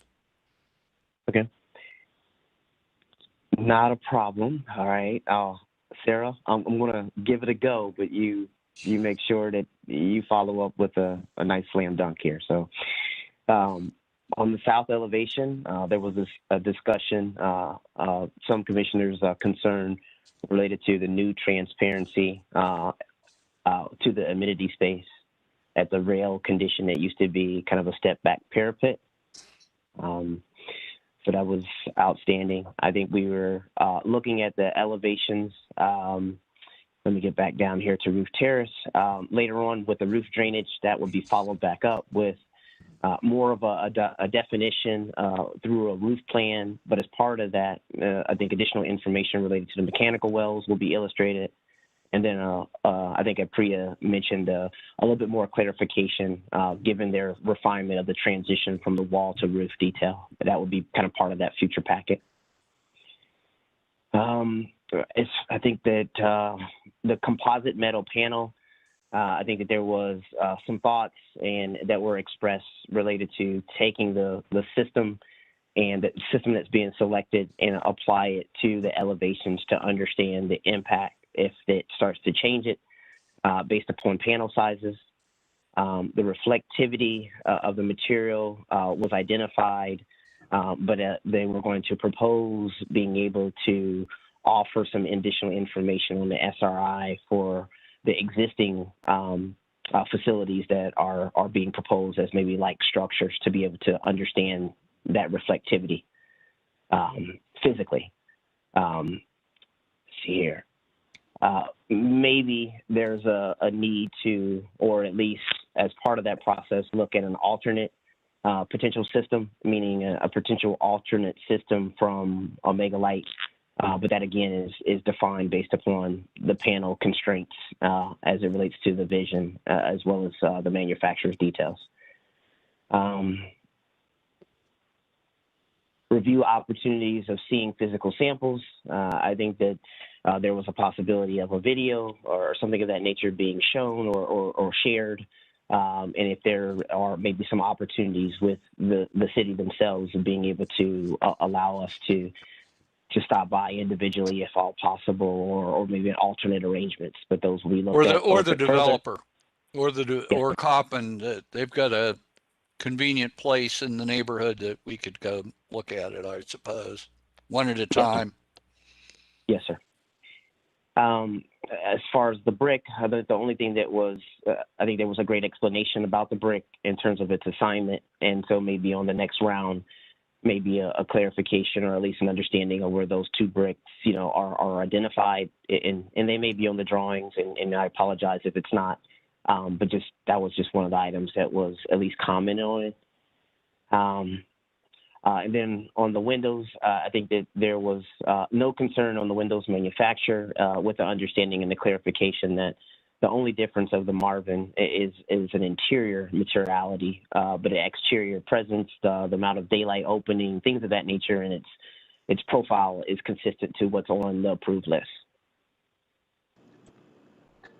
Fellow commissioners, does this sound like a satisfactory summary to you of the issues that we have that remain outstanding? Yes. I would might like to amend one thing. I'm sorry.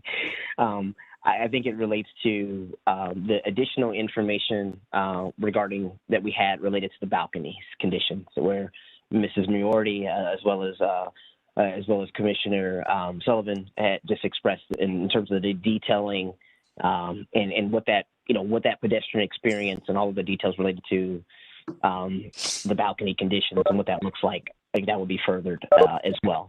I think that was a real highlight for the team. Those are some notes I had too, just to follow up, just the underside of the deck, the materiality of that, and the soft board condition, the connection of the balcony railings. And then I know you mentioned, Commissioner Connors, the panels, but I didn't hear if you mentioned the question about, do the panels come in a variety of widths at like the top? That's the condition there where we see the panels start to get larger. What will that actually look like? Will it present as it shows in the elevation drawings, or would they be the 4x8 panels? Definitely a fair statement. Perfect. That's why we have two of you. Yes, that's why I said All right. for sure. She's always there. Given the fact that we vote on issuing a certificate, and I don't think we can have a certificate for a building without a skin, I continue to believe that this is not something we should vote on. However, there appears to be among my fellow commissioners broad consensus that there may be some changes required, but generally this is on its way to approval in the shape that it's been presented to us. Is that fair to say, folks? Yes. Yes. Commissioner Sullivan, is that fair? Yeah, I would agree with that. Commissioner Conyers? Yes, sir. I think Commissioner Moriarty already said yes. Commissioner Siwo? The only concern I have is the height. The overall height? Yeah, correct. Well, The overall Commissioner height. Siwo and I may ultimately be no votes then, but we're probably outvoted on the height, and so we need to keep going. And if that ends up being a sticking point for you, Commissioner Siwo, that will be. But you know, at some point we've got to keep the ball rolling.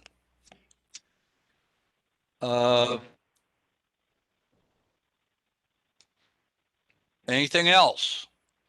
I think you said it all. Do we have a motion to continue this project to next week, a month? So moved. Okay, that was Sullivan. Who seconded? Second. Conyers. Siwo's first. He seconds it. Okay, discussion. Let's vote. Moriarty. Yes. Hissom. Yes. Siwo. Yay. Sullivan. Yes. Conyers.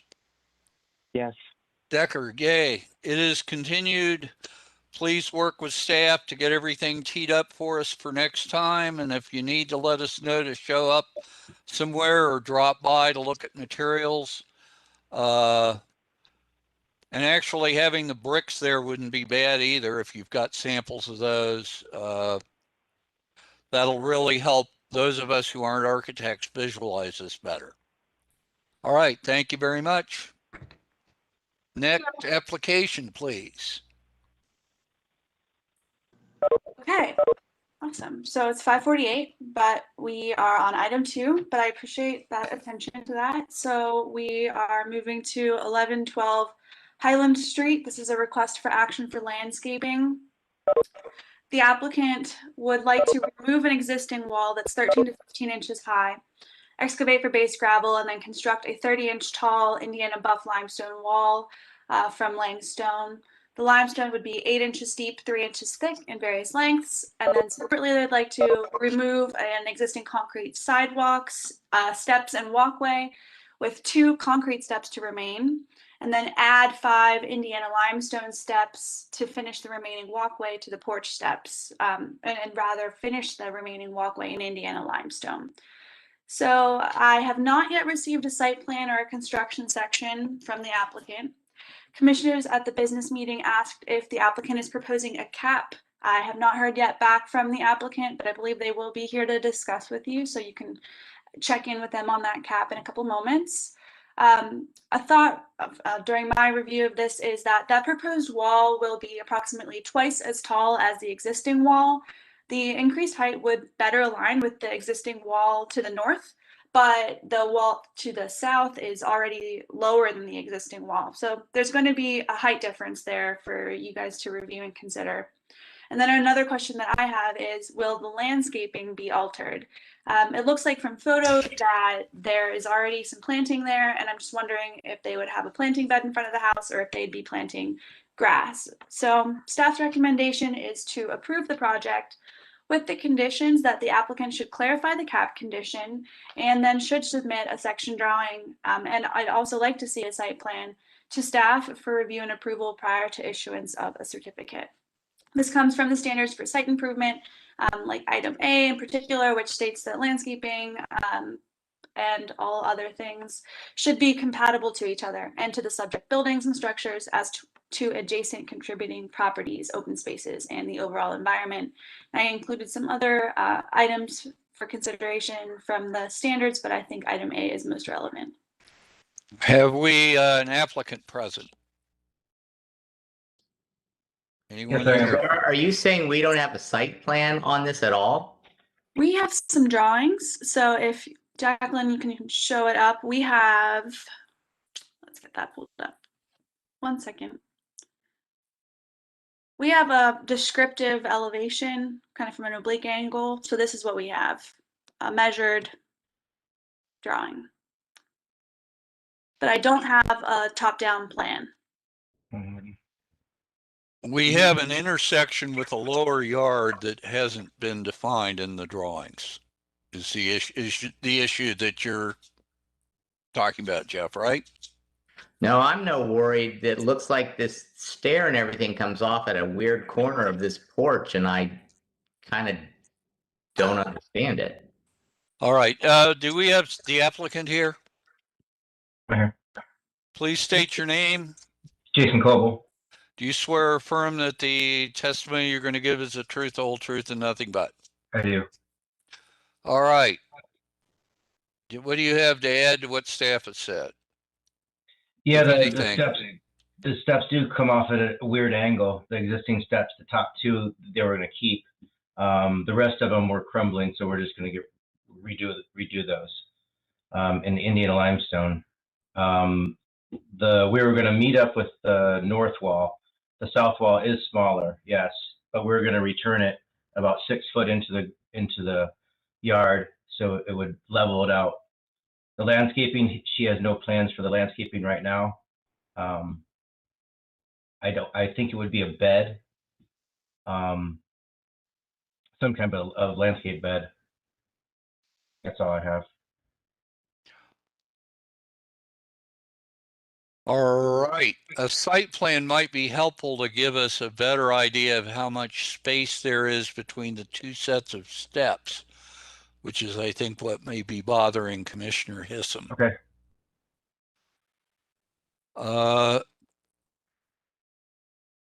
Do any other, from what I see of these photos, it appears to be that there is a pretty steady decline in elevation from your neighbor to your left to your neighbor to the right. Especially in the front of the house of your neighbor to your left, that's really visible. Mm-hmm. And it strikes me that maybe what you might want to do is think about a wall that's not quite 30 inches high, but really tries to do the same thing as your landscape is doing, which is to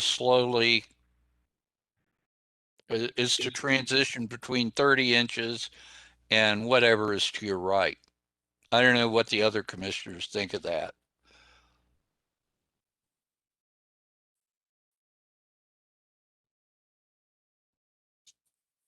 Anybody?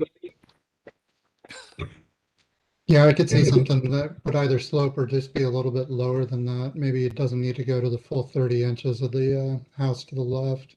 Yeah, I don't think If he it wants a wanted to go- sloping wall, but I think he wants to have one where the effect between the three properties is to slope down. And yeah, Jeff, I agree. I walked by it. The front step is kind of weird when you look at it, but that seems to be an existing condition based on the porch, and they kind of fronted the steps when they poured them with the angle of the porch. So that's Oh why my it's goodness. weird. Hmm.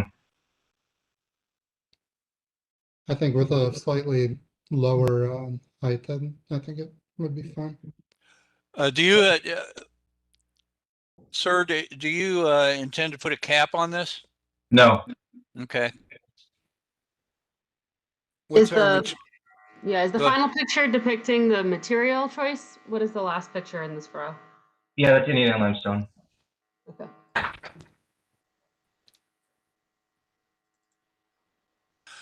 It's going to be stacked, just Yeah. dry stacked. Glued. Huh. Maybe I should have done that 30 years ago and mine wouldn't be moving around now. What do you think, folks? Do we need a site plan? Do we want to approve this with a modification? What do you want to do? I would like to see a site plan, but that's me. Anybody else? And I would just say that that neighbor's intersection of that yard is fairly drastic. And I don't think it's a simple solution of just sloping.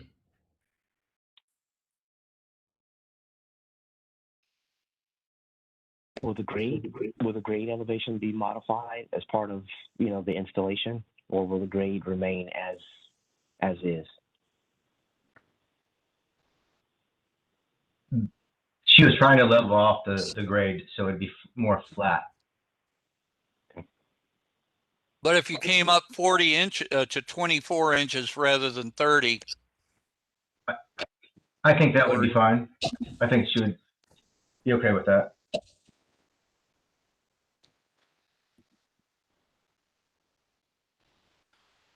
Commissioner Hissom notwithstanding, does anybody feel comfortable making a motion to approve as submitted with the modification of a 24-inch height for the wall? So moved. That's a motion. Anyone wants a second? I second. Further discussion? Can this be with the site plan and also a construction section being submitted to at least staff for further review? Sure. Yes. So you're modifying your motion and the second, correct? Correct. I second the modification. There you go. Any further discussion? Yes, sir. Just one question. With the solution, is there any concern with the transition at the stair? Meaning that it seems like the one piece of stone as you get to the stair kind of steps up. Does that need to pull forward? Does that transition of that stone, should it align with the front face of? If I go back to the image of being the proposed image, can you go back to the proposed drawing image? Yes, there. So there's two pieces of stone on either side of the stairs that step up and kind of finish the elevation off. This is probably going to change when you drop down to 24. Mm-hmm. Yeah, if you look at the existing, he's got little end caps at the end of each stair. So it would seem to me that you've already proposing to keep one set of them. You just keep going till you get down to your wall height. Correct. Yeah, and I'm presuming, and Jason, I guess I'm presuming is the front face of those stacked pieces of stone that flanks the stair would not be in alignment with the front face of the piece of limestone. I guess what I'm saying is we just saw the detail that we were asking for in this last project. And I think we need to be consistent, not that we need a full-fledged set of drawings, but a site plan would talk about that condition to the left. It would also talk about the condition between existing and new steps. And it would give us an idea of the differences in elevation. I don't think there's enough information here. That's my opinion. Okay, the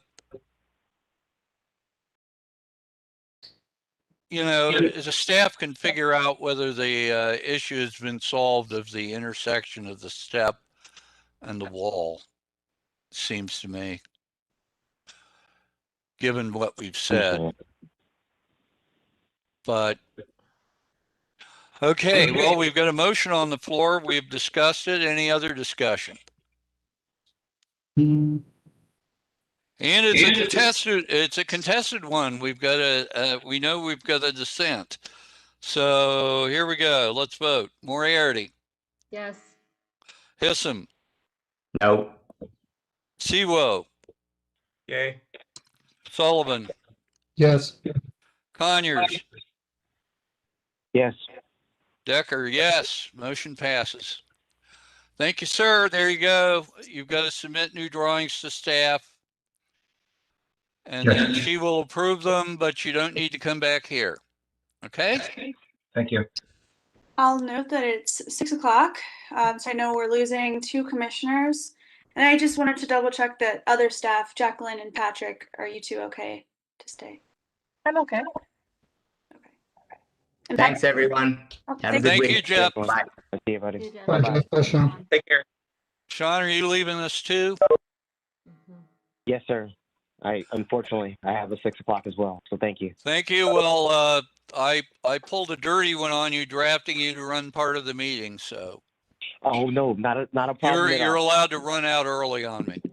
Oh no, it's a team effort, and we appreciate it. So thank you so much, everyone. And thank you for all you and everybody else, Kevin and Jeff, for your efforts on the organizing the Kaufman project for us. All right, next. Understandable. Bye-bye. Next project. Okay. So then we're at 1055 Highland. And let me scroll down. So this is for a request for action for an exterior building alteration. The applicant would like to remove a window from the rear elevation, enlarge that opening, and install 3 new windows in the new opening. And then on the side of the house, they'd like to remove the side door and install a new steel full light exterior door, and then paint the door and window to match existing. So the applicant stated that the window proposed for replacement is not historic age and was replaced in 1999. Staff was able to find the COA from 1999 for the window replacement, so I did add that to the packet for review. The application also stated that the elevation is a rear addition, but I wasn't able to confirm that through looking in our files in the preservation office. I did find a 1963 photograph that does show the rear as it is now, so it's at least been this way for a while. Commissioners at the business meeting had asked whether or not the trim would be retained around the door. The applicant said that yes, the trim would be retained. Since the business meeting, the applicant has updated the application and they're no longer proposing internal blinds at the door, so just light, not blinds. And then just a note for me is that changing the size of the window openings and does not align with the VVC guidelines.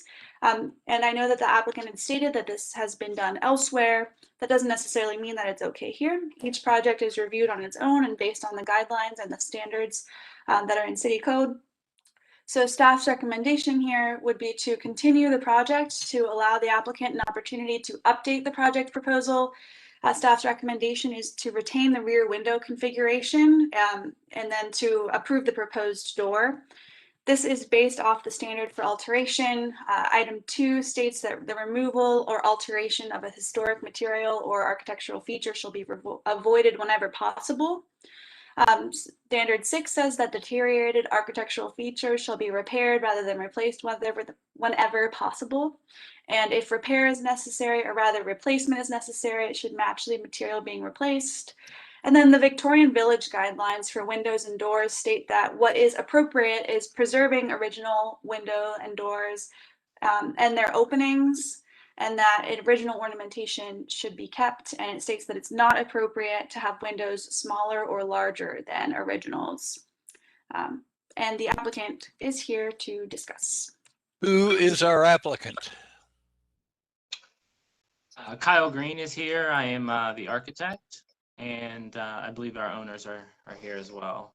Who are our owners? Michael Dalton and Denzel Porteous. All right. Do the three of you swear or affirm the testimony you'll give is the truth, the whole truth, and nothing but? Yes. I do.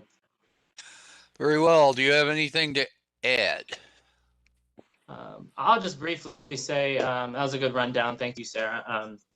I'll just briefly say that when I discussed the sort of the infill, I was looking at a 1951 Sanborn map that sort of shows that if you look at a photo of the house, the bottom right corner, where there's no window, it looked like that there was a porch there. But I can't give you any other information other than that's the only thing I found. Was that Sanborn map. It made sense to me that's why that was infilled, and that's why that there's not a window there. Because like you mentioned, we did see, we do see sort of the larger 3-gang windows on other houses. Not to say that I understand every case is different. But we do see that quite often in the neighborhood as a way to bring a more natural light into the living space. And I can only imagine that if this was originally like this, that they would have more windows than just the one window there. This project is part of an interior kitchen renovation, and this is really the way that the interior lays out. This is really the only way to bring in more light into this back area. And I'll also just say that it's a pretty private yard. There's a carriage house in the back, and I don't know if this factors into your thinking at all, but you really can't see this facade from any of the streets or alleys. So unless if the owners would like to say anything, or if you have any questions, please let us know. Thank you, Kyle. Just what I would like to add first, and thank you so much all for your time, is this is a kitchen interior renovation.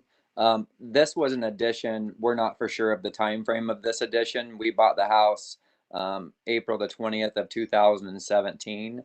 There's, as of right now, as you can see, there's one single double hung window in this on the first floor. This is a 12 by 23 addition, 2-story.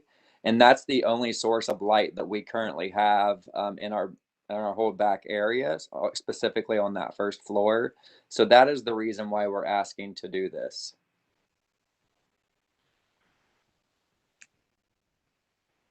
Thank you. Fellow, before we go there, I trust there's not a lot of issue with that 1-for-1 window replacement for the 99 window that lasted its predicted 20 years. Then we have the door replacement, and tell me again what that is.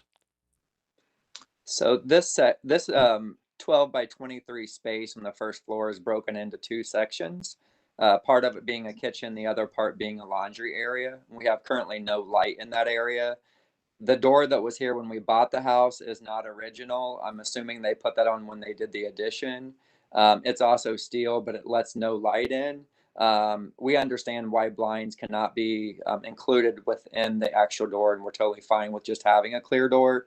But we have no light over in this area, which it's the second. There's obviously okay. So you're proposing a full light door. What I'm looking at here without the blind, right? That's correct. That's fine. I just can't find where on your building it is. It would be towards the south end. It's on the south side. And I'm only one vote, so I can't say it's fine. But if you, that's all my personal issue with the door. Anybody else have issues with the door or the single window 1-for-1?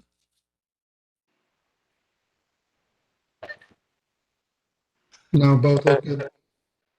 All right, hearing nothing other than Mr. Sullivan's positive comment, that takes us to the sticky wicket of your 3-for-1 window replacement on the back, where your kitchen is. I would tend to agree with you that there was probably a porch here and some other kind of opening to the right of the existing photo. Yeah, to the right there on the first floor. Jack, there's about 10 feet of dead space, obviously, within the interior, and we don't have photos of that right now. But to the right of that window, there's actually, that's the laundry area, and there's a wall that divides those spaces, and there's an So you access. can't put that your goes window to- over there. No, because there's an access that also goes to the basement from the laundry area.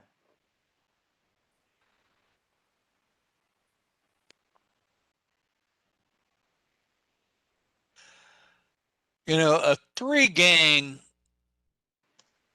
we've allowed usually on a more contemporary edition. This is an historic, old-looking edition. And usually you wouldn't see a 3-gang window configuration on something built during this age. You might see a 2-gang with some sort of window separator, although that would be more likely found on the front of the house. But, what do you think, other commissioners, as a possible different solution to this? On this Oh, photo, there's a door. yeah, there is an open there, but there's not an addition or a porch being shown. But this is the 60s, so there was an opening. Yeah. But it's not where we're putting the new one. Nope.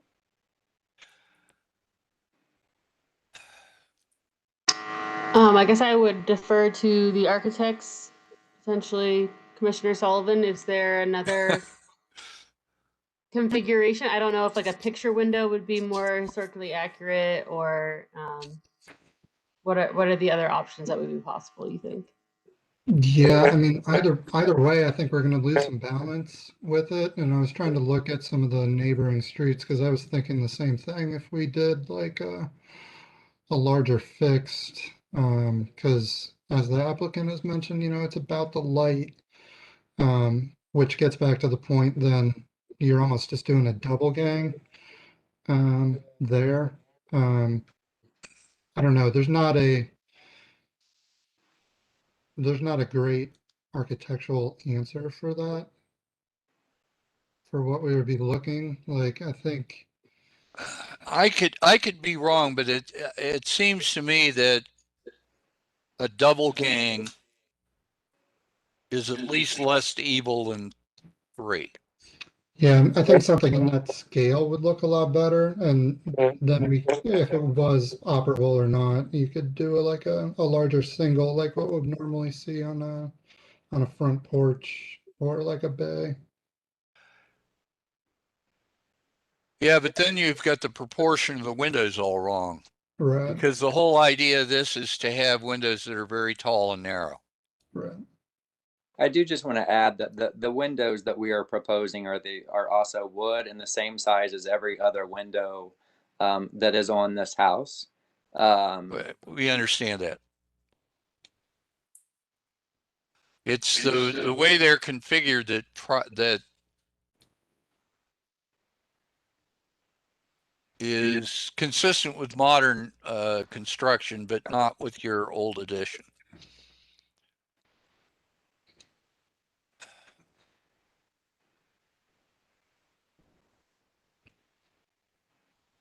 What do we think, folks? Are we ready to make a motion? Not?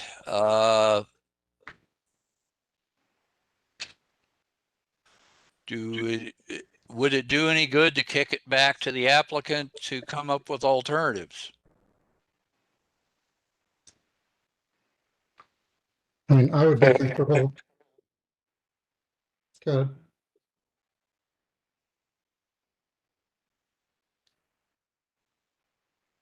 Jack, would you mind if I added one other thing? No. So I- our direct neighbor to the west, it's a very similar, not only from a time period perspective, but similar addition to what we have. And I understand that each situation is completely different. They have the double hung or the triple hung windows, excuse me, and it's not balanced. You know, when you look at the top to the bottom. My being completely frank, and I understand, and I mean these in respectful terms, the biggest issue with it being double hung, one, if we went wider with the two windows, it would be off balance compared to the other windows. The reason we're asking for the triple window is we have 10 to 12 feet of empty space in the inside, and it wouldn't make sense on the interior. And as I look at this addition being very similar to the other four, that, and I understand they're independent, situations, that's why we took those photos of some of our neighbors within a two block area, because they're around the same time frame as far as our addition. But it wouldn't really make sense on the interior only having the two windows, and that's my major concern, or our Denzel and I's major concern. There's going to be a lot of dead space in that room. Thank you. Are you referring to your page that says windows in immediate vicinity? Yes. I'm not sure. It has three windows across. Well, it has, yeah. Yeah, we have a few sheets there of photos. I believe it's Kyle. It's the last. The one on the right is our 1062 Neal Avenue. That's our direct neighbor to the west on the other side of the alley with the triple hung windows on the second floor. And I just want to add that also, the existing rear elevation of the house is sort of unbalanced already from top to bottom. And, obviously it wasn't always like that. The existing photo shows sort of a recessed porch there. That starts to, weight the left side and the right side to a certain degree to sort of make that work. And if you go back to the photo of what we have now, there, you can see that there's some, decoration and window pictures, window frames hanging up there. And that's really put there because it kind of looks odd that there's this big blank wall there. And I understand that, from the inside, we can put a window there. So we're just really trying to, do what we can to rebalance this. And ideally, I think, this might be, we've looked at different options, both interior and exterior, and this is sort of the best way we came up with to start to rebalance that and to do something that's appropriate with the time, rebuilding the trim the same way as what it was originally and what it is on the rest of the house with the same window, and try to really make both the interior and the exterior read, like it is original. Yeah, well, if you look at the 1055 Highland page, and you look at either gang of windows, those aren't set up like you're proposing to do. These are set up with a band board separating each window from the other, so that it's a gang of windows, but it's a gang of windows with gaps between them. Okay. And that is step one to making this not look like a modern installation, but something that's period or period referencing. You see what I'm saying? I understand, yes. We're going to run out of time here. So what Okay. I'd like you to do is come up with some other ideas for treating that issue other than the one that you have proposed. Does that sound like a plan, fellow commissioners? Yes, I agree. I was also looking at the Yes. front of the house as a potential example of a different window pattern that potentially you could emulate the windows from the front of the house onto the rear. I don't know if that's historically accurate either. Yeah, that's risky because this is the rear and an addition, so you're 2 steps down in humbleness. But yeah, it's always good to look at the front. But look at the ganging on the front. Once more, you've got doubles, but with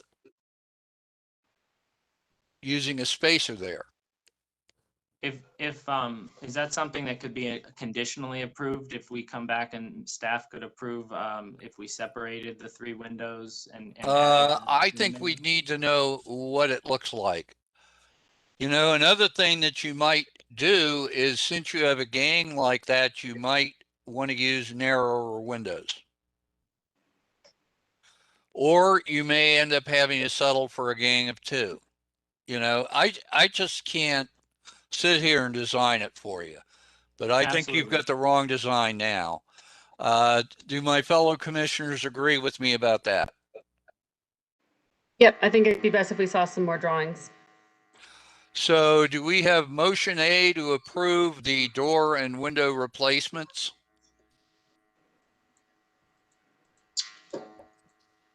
And then B would be to continue the triple gang? Is there a window other than the triple gang being replaced? Yeah, there's a second window opening that was Sarah described it as in 1999, the commission allowed the original window to be taken out. That's just the primary window. So the window that they're proposing to remove and make into 3, that's this one. That's the way I understood it. I just wanted to Oh, make okay. So the one that we're taking out is the rotten one. That's right. The one that would be removed for this new opening is not a historic age window.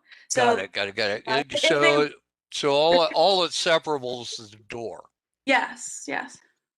Unless they wanted to just put in a new window, like for like, but I don't think that seems like Sorry to it would confuse the issue. I'm old and I get confused.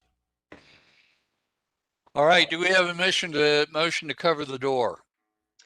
A motion to remove the side door and install a thermos steel full light exterior door. Do we have a second? Further discussion. Moriarty, Yes. Sullivan, yes. Sevo, Yay. Decker. Yes, it is done. B, motion to continue the remaining and parts of the application. Who was the second for that first one? I have Moriarty. Me, Sullivan. Thanks. And then do we have a motion to continue the remainder of the application? So moved. That's Moriarty. Do we have a second? Second. Sullivan was first, or at least his picture was on my. I could see his mouth moving first. All right.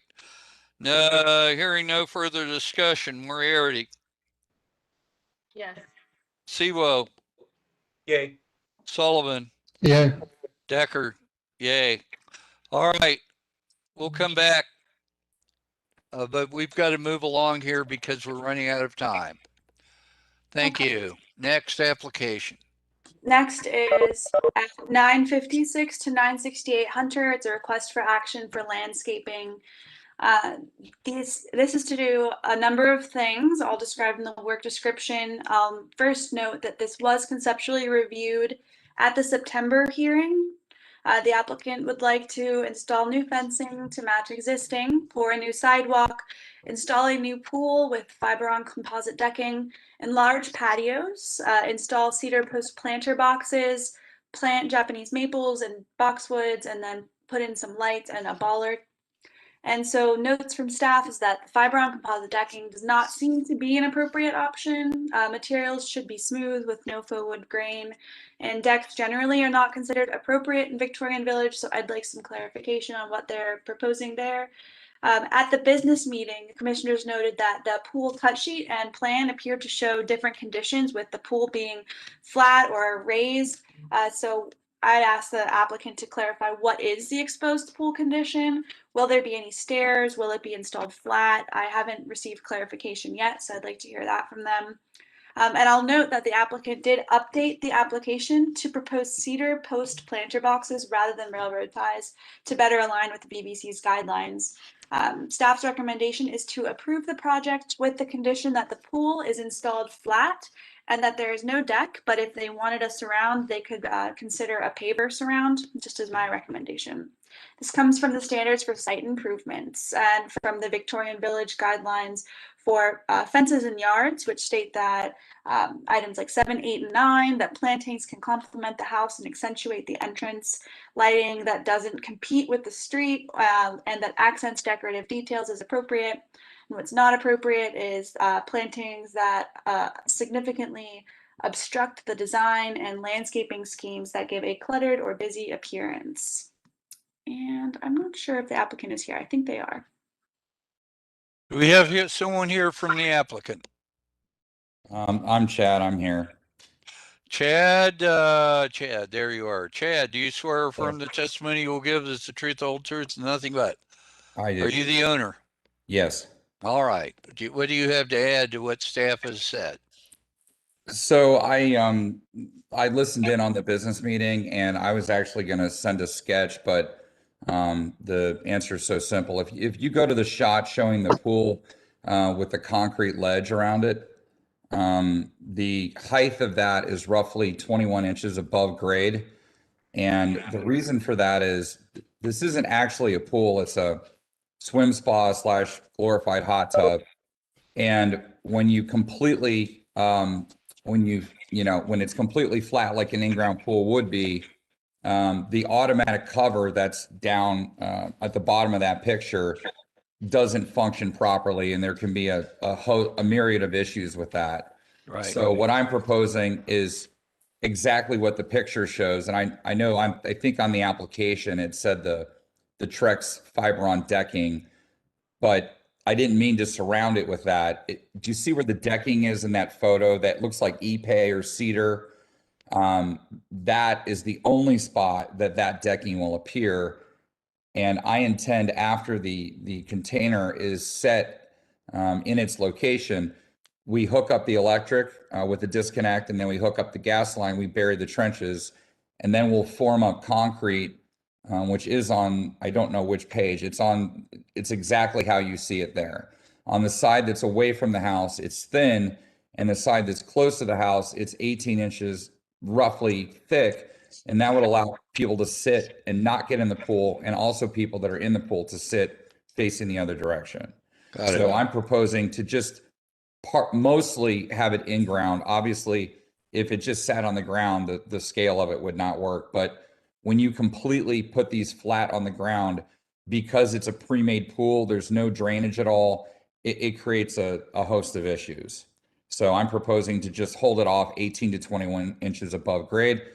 And for what you were saying on what you would recommend, if you look at the site plan, I actually do have pavers surrounding the pool, which is right there. And we're matching what's existing, which is on a previous slide. What of the deck? Where is our deck? So there isn't a deck. The deck is the decking that you just described at the end of the hot tub. Yeah, yes, Jack. So what that is where that doesn't look like a deck to me. I understand what that is. It's just a maintenance hatch to access the equipment in case something would break. Aha. And again, because of the amount of heat and water, correct, right at the top there, the amount of heat and water coming out of that, the manufacturer has recommended some sort of composite. And I do want to say that I've got a project on Broad Street that is facing Broad Street in a HRC board, and they approved this decking on my front porch. So all I'm asking for is 8 feet by 3 feet. So it's 20 square feet of this. Do you have a problem with using smooth decking rather than look a real wood grain? No, we can use smooth. That's fine. All right. Discussion, questions, Commissioners, what think we?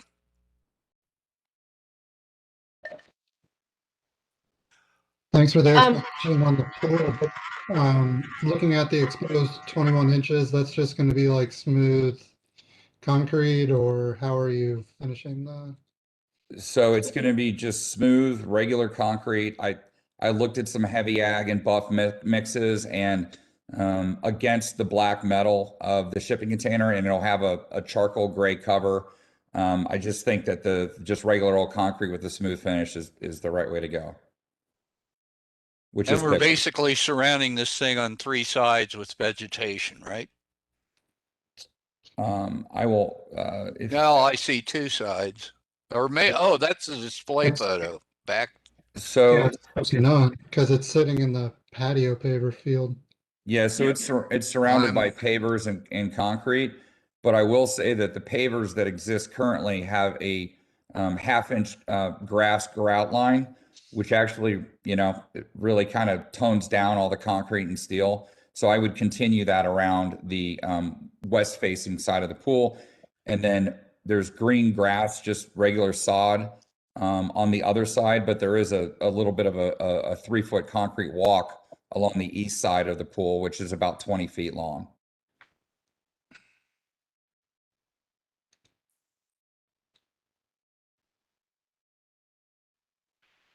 Anybody have any issues other than the look of real wood grain? So I'm having just a couple issues understanding the elevation. Sure. Just piecing together the drawings that you have, which is really just the product, the insert product, and then you have some character images. I'm not totally understanding where the cement meets the decking and It's the it's site.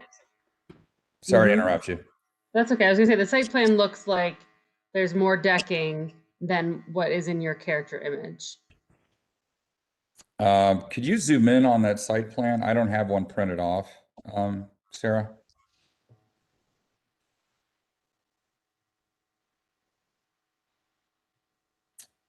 Yeah, so we must not have put, so the gray shaded area that's around the pool, that's actually concrete. And on to the south and to the west is concrete. And I didn't draw in that maintenance hatch, which will be the composite, which is on the north part. So I can submit kind of just a detail around the pool.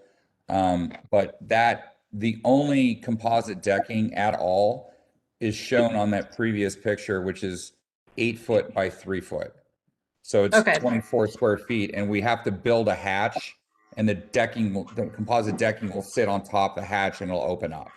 No, yep, I understand the need for the hatch. It just, the site plan reads like there's a lot more decking than what you were talking about. I would be okay with this. Maybe we could have like a pending staff approval of an updated elevation that very clearly outlines, where the ground meets the product, where the cement is, and where the decking is. Does that sound good, Sarah, to you? Yep, that's fine. I have a question. Sure. Back to this box, what used to be railroad ties. Sure. You mean the vegetable garden planters? Yeah, is that out front, out back? It's out where is front. it's out front. Sure. And I agree. We can use like a natural poplar or something like that.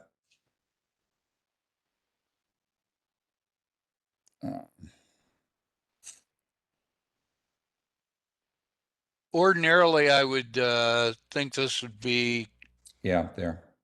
problematic, but this is a very atypical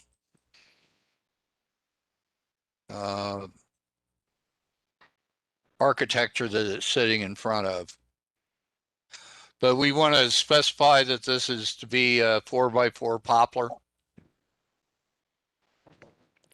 Yeah, I think poplar will hold up very well. I can clear coat it in a matte clear coat, and it'll hold up. The other option is to use 4x4 treated and use some sort of a paint or stain.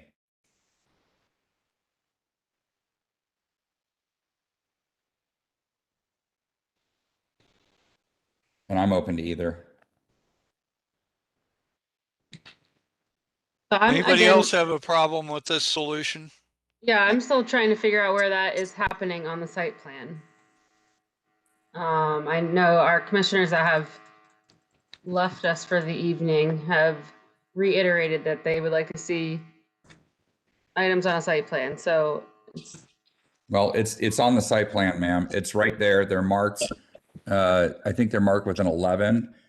So there's one at the very north of the project towards Hunter, next to the first Japanese maple, and then there's another one in front of 966 Hunter, and then there's another one in front of 960 Hunter, and then there's another one in front of 956. So these Following abut the what's front up. of the building. So this is we would be confused if, like me, we looked at this photograph because these are just sort of raised beds at the front of each building, right? So there should be a key at the top of this that was submitted, which everything is labeled. There it is. Does that yeah, help? I think the issue is that the pictures that you have are more of like a tiered garden plot at the curb line, and this is not at the curb at all. This is up against the structure. So we're just trying to match up the images that you provided with the site plan. I think that was just for material. Is that what you were trying to submit that for? Correct, Sarah. Some of us think in pictures. Yeah, that was just for material. So the actual beds will come up to the bottom of where the big casement windows start, which is at about 27 inches. Given the fact that these are black and gray buildings, might it make some sense to have these painted dark? So I'd consider that, but I'd also consider just the beauty of the natural of the poplar and just clear coating it. So I'm kind of open to either option. The rationale, by the way, to put the vegetable beds in the front of the houses was not only to provide some continuity between the different parcels and the different houses, but it was also to replace the organic vegetable garden that me and my neighbors had used when I lived at 960 was formerly on the site of 956. So instead of, I'm trying to redistribute, somewhere to do that. So I don't really have a preference whether they're painted or clear coated. But I think, something that comes up just to the bottom of those big casement windows, which again is 27 to 30 inches, depending on the grade, is what I was going for. Not anything like a tiered effect or anything. And Sarah, you're thinking that this newly proposed wood planter condition is more in line with our guidelines actually than what was previously. Okay. Yeah, because before it was railroad ties, and the guidelines specifically speak to not using those. So a natural wood seems more appropriate. Okay. Yeah, I don't mind the natural unpainted wood. I think it's a nice contrast to the dark facade. And I'd be happy to submit a better, like a cross section or a front view of those. I can submit that with the pool section to Sarah as well. Yes. All right. Are the other commissioners okay with natural wood? Yes, I think that would be the most appropriate. Yes, I agree. Oh, there we go. Outvoted again. Okay. Have we got this one solved? We ready for a motion?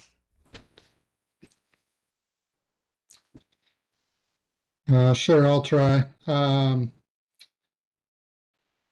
Approve with following conditions, change to the 4x4 poplar with a clear stain.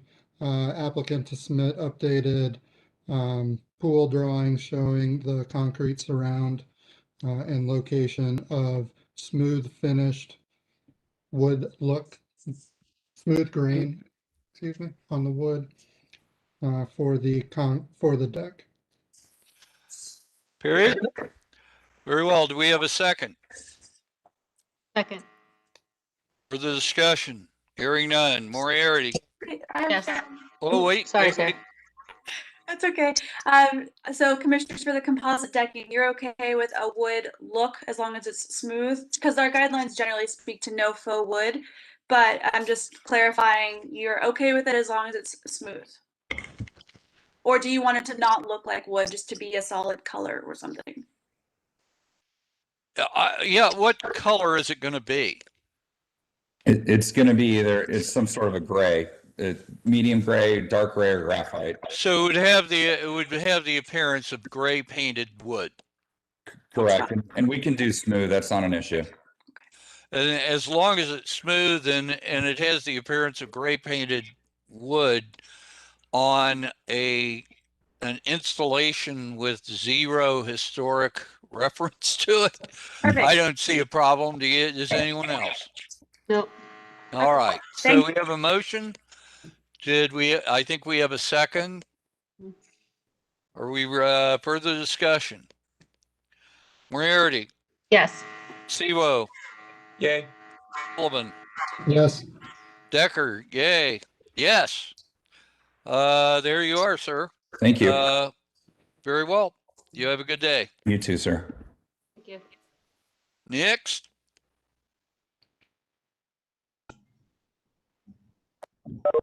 Okay, so now we are at 629 North High Street. It's an exterior building alteration. And this is regarding the ATM installation that was approved in January. The applicant is coming back to request some additional illumination. So commissioners approved the installation with the condition that the ATM should have no internal illumination aside from a touchscreen and security lighting. The Short North Design Guidelines specifically state that ATMs should be as small as possible with shielded lighting that is designed to ensure safety but not draw attention. So staff's analysis of this is that the proposed lighting's only intention appears to be related to drawing attention and for advertising because of the color. So I included some notes that the commissioners at the business meeting asked if there was a way to show the amount of light that was being proposed. The applicant's response was that the level of light is intended to be a faint green glow with no additional illumination through the surround itself. The edge light will be on a dimmer so that they can change that to be appropriate. Commissioners asked for clarification regarding the surface that the lighting will be shining on, and the applicant clarified that the light will graze the glass horizontally. And commissioners asked how the lighting will be installed if the ATM is to be installed flush. The applicant stated that the ATM is being installed with like about a 1-inch gap at the edge of it, and the light would be installed behind the edge of the closure panel at the glass. Staff's recommendation here is to deny the application since it directly opposes the Short North Design Guidelines. I've included the Short North Design Guidelines here for automated teller machines as the basis for recommendation. The first guideline for ATM states that the preferred location is within the buildings, but commissioners already had approved this exterior installation. The guidelines also state that if placed on a building exterior, it should be placed on not the most visually prominent or architecturally important facade. So staff's analysis is that this has already kind of been pushing the guidelines a bit by being placed on the most visually prominent facade. The guidelines state that exterior ATMs should be as small as possible, utilize muted colors with limited signage and shielded lighting. And I also included the standards for alteration, which do state that commissioners shall consider the characteristics of typical structures and the surrounding district. And I know that the applicant is here to speak. Okay, who have we with the applicant? I have Jim Samuelson, and I think we have Bill Brennan from Pizzuti on as well. Very well. Do you both swear or affirm the testimony you give tonight's the truth, the whole truth, and nothing but? I do. Very well. What have you to add, if anything, to staff's presentation? Only that the light is intended to be a faint glow. We do have lighting on the signage that's on the building currently that does have sort of an edge lit theme to it in terms of the existing retail store, Anthropology, who has a large blade sign, but also has a small ID sign that has a faint glow surrounding it. Same for the office building sign. in this location, we're not illuminating any of the graphics, just enhancing the surround for the ATM by giving it a slight glow. All right, comments. We gave them an inch. They're asking for more inches. With all due respect, you did indicate that you approved the installation, and if we wanted to talk about lighting and illuminated signage, we had that option to come back at a later date. Yeah, we did. Somebody may have made a comment like that. Okay.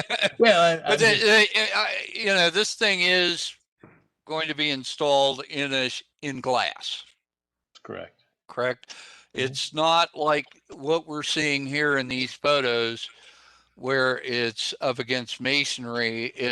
You will be projecting or skimming the light off of a pane of glass that's currently at the location, correct?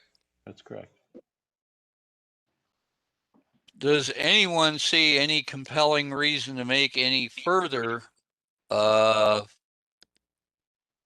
exceptions to our guidelines for this ATM application?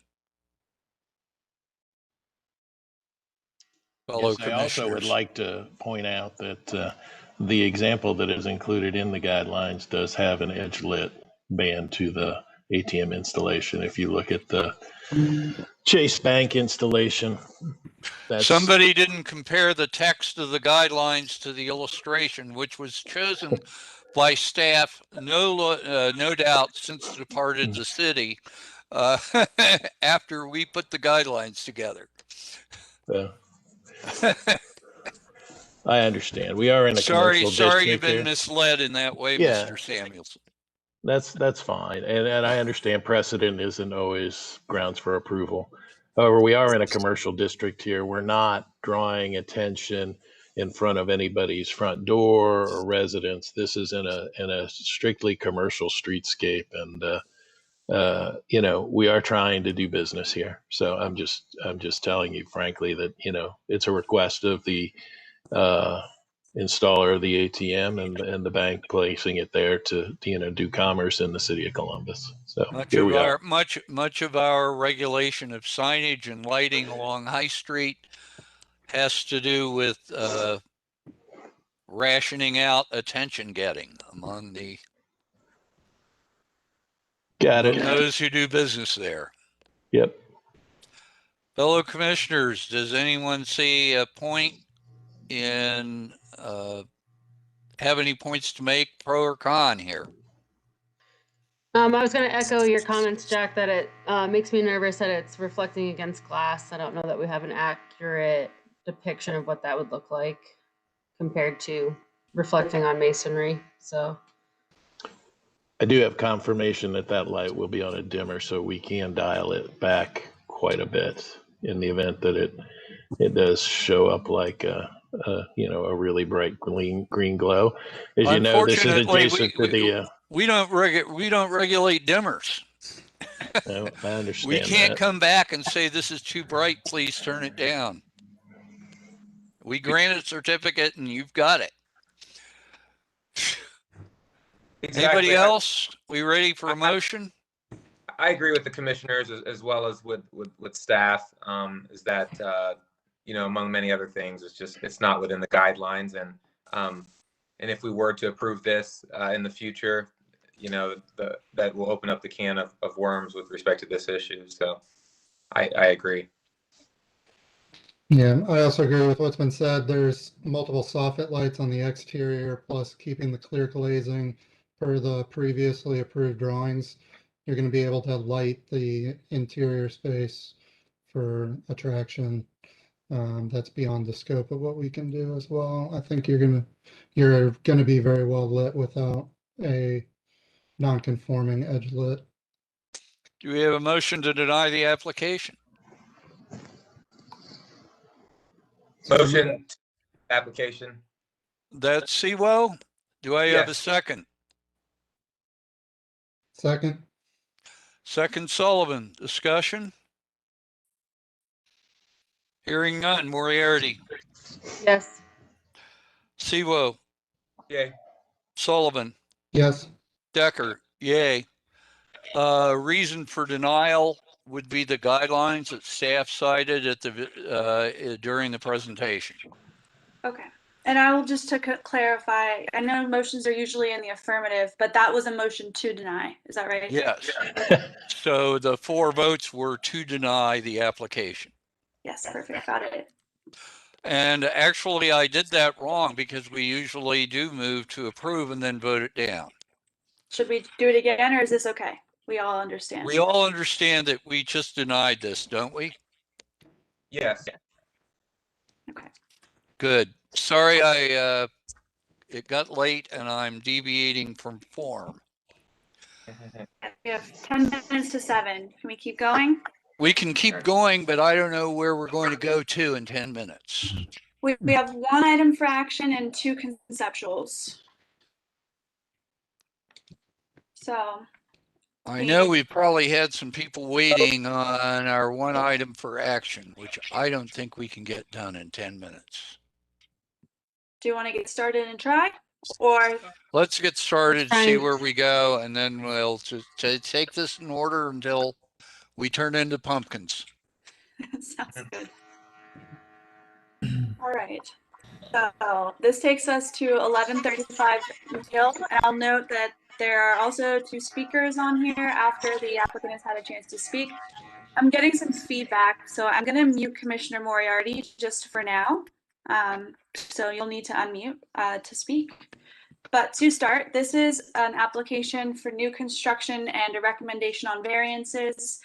The applicant is proposing to construct a new 2-family townhouse per submitted drawings to have a 4-inch hardy lap siding and hardy shake in the gable ends and GAF slate line shingles, and to construct a new carriage house submitted drawings. The variances here are listed in brief. They pertain to an accessory unit, to reducing a lot width, to reducing required lot area, to reducing our minimum side yard, reducing another required side yard setback, and then 2 carriage house variances, which are allowing a dwelling fronting an alley and reducing the required rear yard for the dwelling to 0 for the carriage house. Staff's notes are that first, this was conceptually reviewed in March of 2020, and so I've included the commissioner's comments from that hearing. Basically, those comments spoke to having the exterior material be brick, to the importance of the missing tooth of the lot, that the project is special because it is the last vacant lot around, and some commissioners had hoped that this would appear as a single-family home from the exterior to emulate neighborhood character. Speakers in March of 2020 provided some similar comments. Exterior cladding could be a brick to be similar to surrounding structures and should fit the character of the neighborhood. There's also a drainage concern and a request for a single family dwelling. So in my review of this, I was looking at a map provided by the applicant that showed a 1922 Sanborn map and a historic age newspaper image that actually illustrate that the dwelling and the proposed dwellings massing match. So they did do some research to design a new house that would match the massing of the historic. At the business meeting, commissioners had asked if the applicant would need a variance for height. The applicant stated that no, both structures are below the 35-foot height limitation. Commissioners asked how the carriage house would relate to others, and so the applicant submitted photos of the alley and of nearby structures on the alley.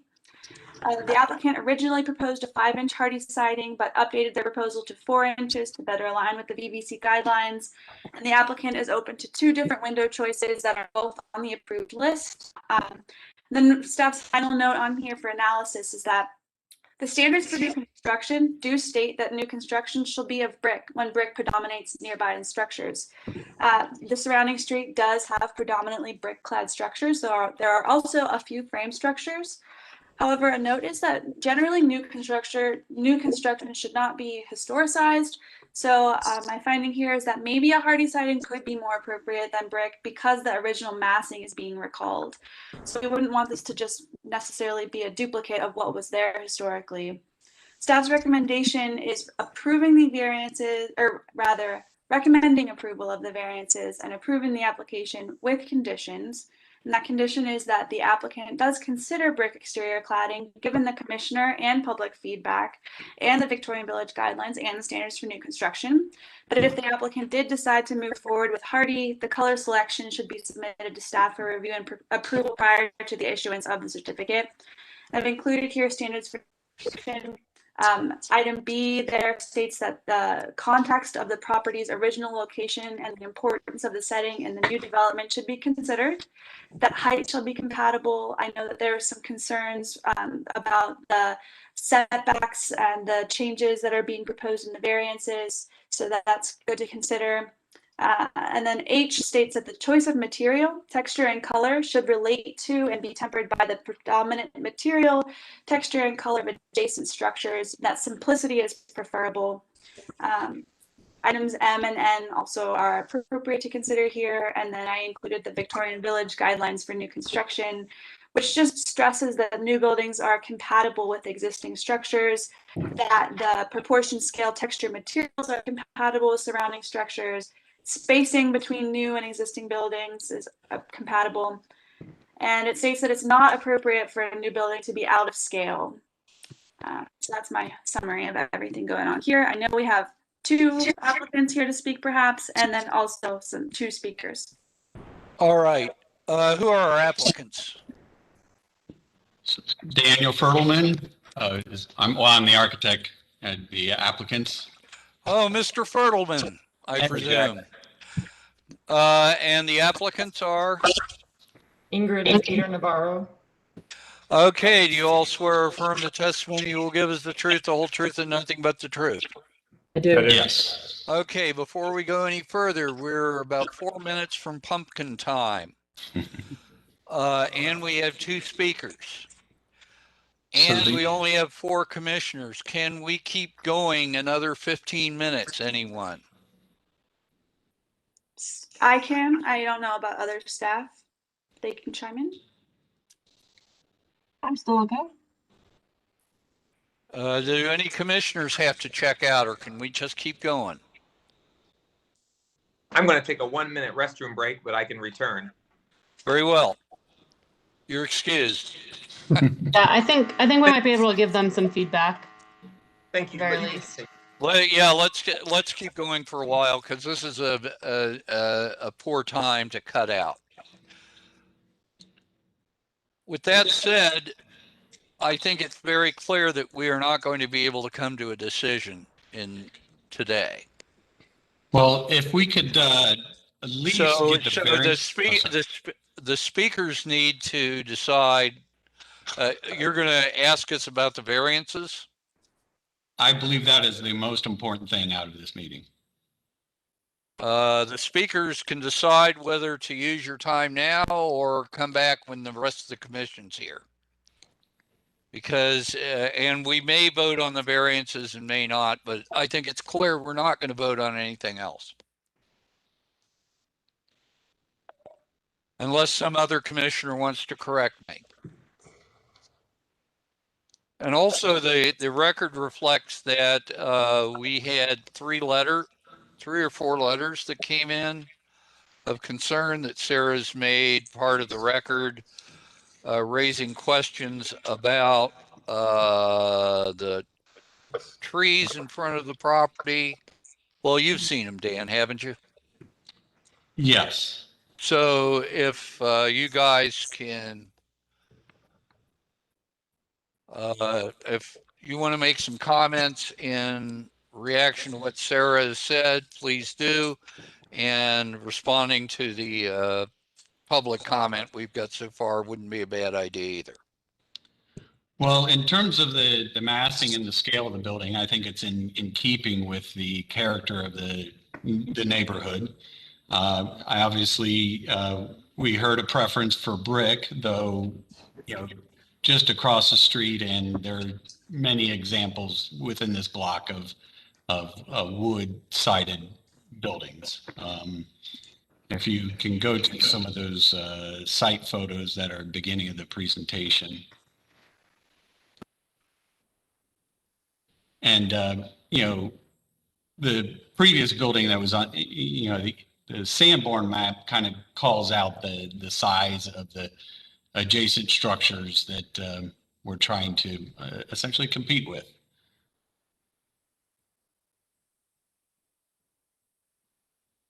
Dan, as a person who lives a block away, I can agree with you that, you know, there's probably a frame structure every block up and down Neal Avenue at least. And I think it adds to the rhythm of a neighborhood when you do switch up materials.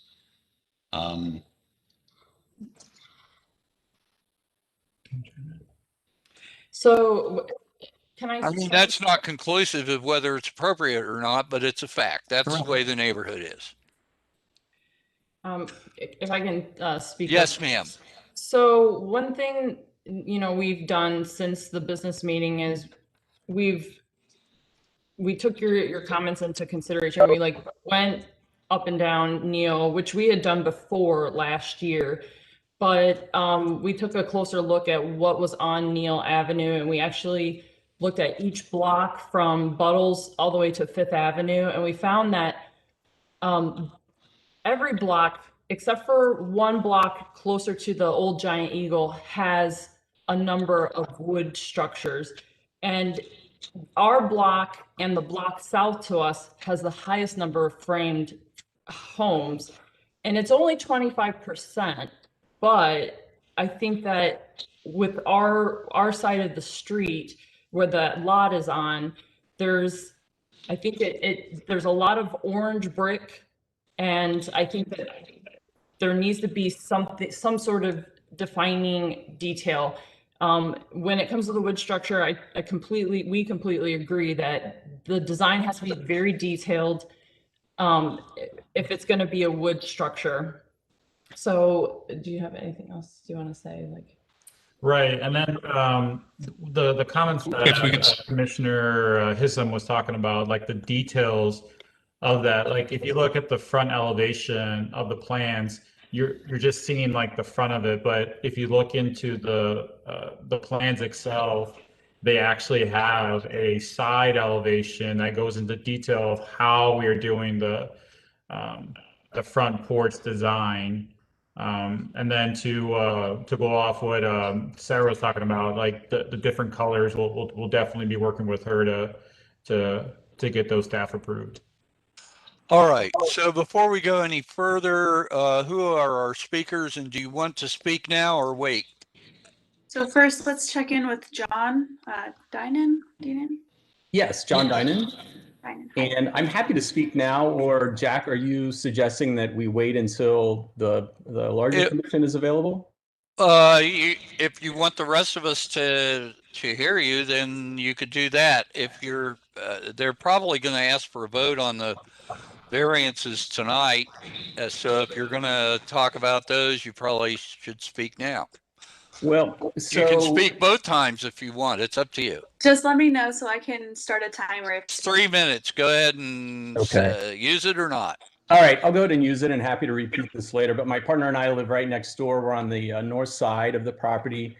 We disagree strongly that the house would be built without brick. Ours is a brick house. The house on the other side of the property is a brick house. And it's important that this is a very historical neighborhood in Columbus, and not enforcing or not requiring a brick would be a major mistake. We also think that the carriage house, which is planned for the back, is way too large when you consider the square footage, the overall size of that unit. It's massive, and it's also offset from the alley in such a way that it comes clear into the backyard. So it's more it's so far away from the alley that it's just going to be very inconsistent with the rest of the carriage houses that are back there. We appreciate that the architect and the developer, they're ensuring that the design fits within the neighborhood. We were encouraged by that, excited about that. We do ask that the commission pay close attention to a few things. One, main entrances on homes in the village typically feature leaded glass and stately front doors. And while those details are not planned for this home, the architect's renderings do show that a front door that has a lot of character is included in the rendering. with a multiple pane transom, a single wood panel, and a 3/4 glass design. But when you look at the materials list, the door and transom changed to something else. It appears that the actual door is a stock 2-panel half glass door that simply does not look appropriate for a property on Neal Avenue. Number 2, the front porch features detailed columns of wood railings. We were encouraged by that and excited to see that. But the plans for the back of the house call for pre-finished aluminum railings. Number 3, there's a variance request to reduce the setback to 3.5 feet, and we are very concerned with this request. We hate this idea. We're concerned because of the way it's going to shoehorn this large house on this property, and so it's just going to look silly. And given the home will include egress windows on both sides of the house, the window wells could potentially extend all the way to the property line if they're traditional 3 and 4 foot egress windows. Regarding the egress windows, the plan calls for galvanized metal wells. We'd like the commission to require wells that are made of stone or timbers. All that said, most important to us is the potential loss of 4 mature hardwood trees that live on the property line. We would like the commission to inquire about the plans for those trees. We realize the builder can clear limbs that reach over the property line, but we'd like to make sure that pruning is done by a professional arborist who would take special care not to destroy the trees. One additional reason for objecting to that shorter setback mentioned earlier is the way in which it would damage even more of the root system on these trees and compromise their health or even their existence. Time. Nice. Thank you. Oh, where's my Thank you. timer? Oh, it's so loud. Okay, you did it. Next we have Ken Whiteman. Ken, do you want to talk now? Ken, are you here? Yes, I suppose. Do you swear or affirm that the testimony you will give is the truth, the whole truth? So do. Very well. Proceed.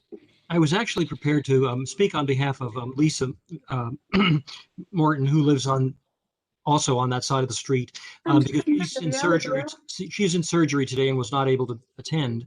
So I was going to present her views on this, but I guess I'm going to defer on that since she'll have an opportunity later. And she wasn't speaking directly to the variances. But there's a couple of things I just want to add on my own. I live directly across the street from this house. I live in a brick house. Mine is a yellow brick house, but it is still a brick house. And it was built in 1900, 1901.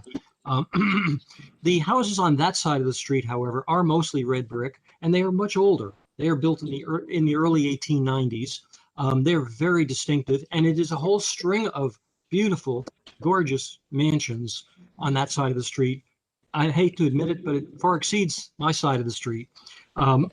Neal Avenue is very different block to block. This street is very unique, and especially that side of the street. It has some of the finest high quality brick houses possible.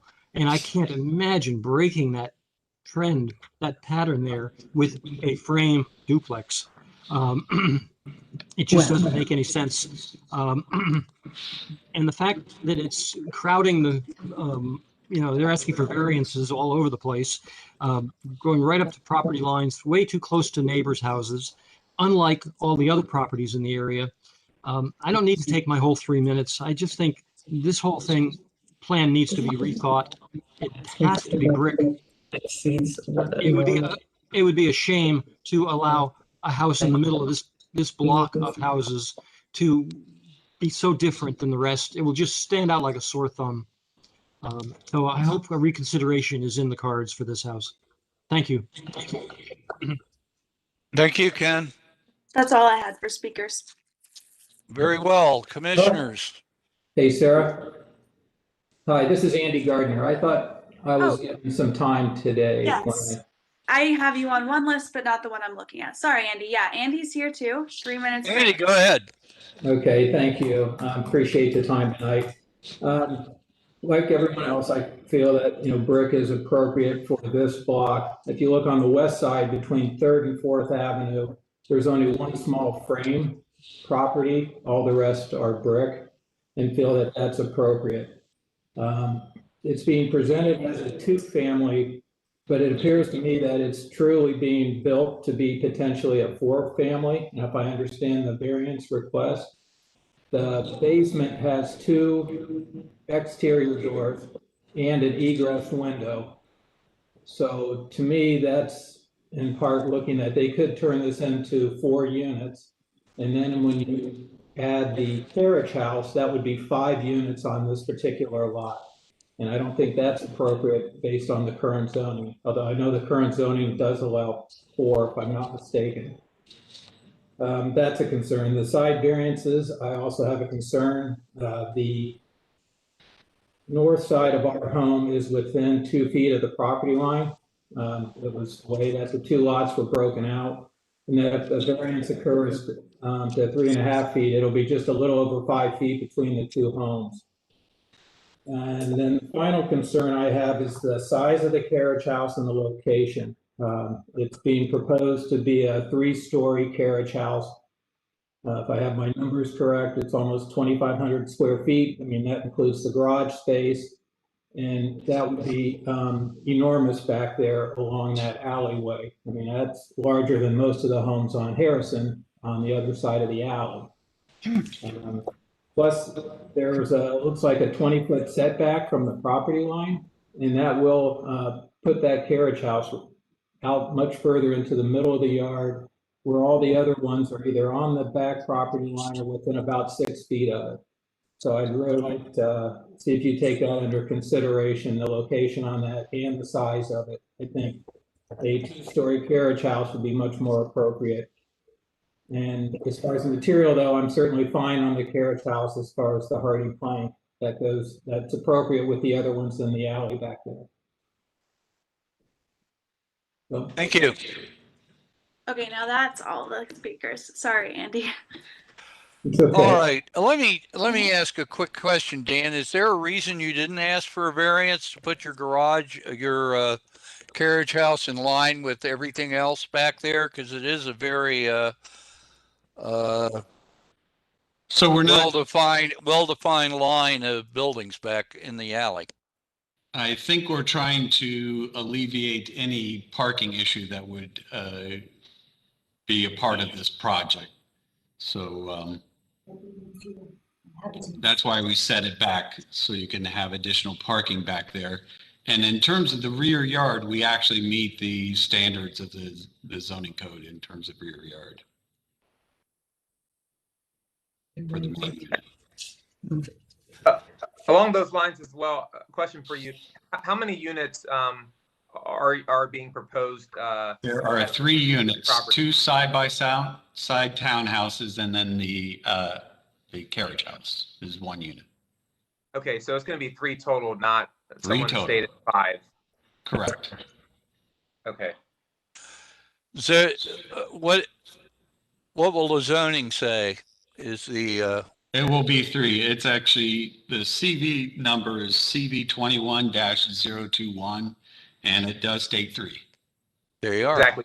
So 2 side by side, and then 1 would be the carriage house, Correct. and then you'd have the parking on the back of the carriage Correct. house there. All right. Correct.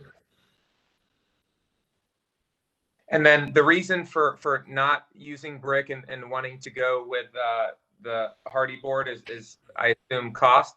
So, well, that's one factor, but at the same time, when Ken and the other guests are saying like it's Neal Avenue, it's been done in other villages. If you go on Hamlet in Italian Village, Hamlet is the premier street in Italian Village, and if you check out 770 Hamlet, that was built in board and batten with a cedar porch, and if you look to your north and south. 3 houses south and 4 houses north, and across the street, it's all brick. Right. So if you want to say like, hey, this has been done, and we have to do status quo, then yeah, of course you're going to go that route. But we're trying to bring another element that 25% of both blocks from 2nd to 4th have frame style houses, and so we're trying to bring something that's different. Yes, people that live there, they want the same thing because that's what they have, but we're trying to bring a different element that we feel that is still going to benefit the neighborhood of Neal Avenue. And would you still be trying to bring in a different element to Neal Avenue if brick were cheaper? Well, with today's prices right now, like everything's 100% more than it was pre-pandemic. So, yeah, we would love to do something different that will still, but at the same time, we are trying to provide something that is actually in the neighborhood. We're not trying to deviate and say, hey, we're going to do like copper siding or something that's not. We're going by the guidelines. We're going by what's there. Is just, you know, guests and neighbors are just they're gonna automatically say, I want this because I don't want nothing else. I was like, well, if you wanted that, then you know you should have paid for the lot and you should have built the house yourself. Well, yeah, we've got like we're just trying to bring something we're getting way off subject here. Right. Yeah. One other question here. So Go ahead, Commissioner. With respect to the block I'm very familiar with this lot. I walk around the neighborhood and I'm familiar with it. But my question is that the houses that are nearby, are there within that immediate block? When you say there's 25% of houses that are framed from Buttles to Fifth, within this one block that we're referring to, are there other homes that are not brick? Yes. So on that block, opposite of the lot, there's 6 wood frame homes, and then there's 11 brick homes. And then if you go one block south of us, there is. There's the one at the corner of 3rd and Neal. Right there. There's on the east side. And then across the street from that, further down, there are a few more. Yep. Yeah. So on the east side, there's 9 brick, 5 wood, and on the west side, there's 5 brick, 1 wood. Yeah. It becomes predominantly brick. Go ahead.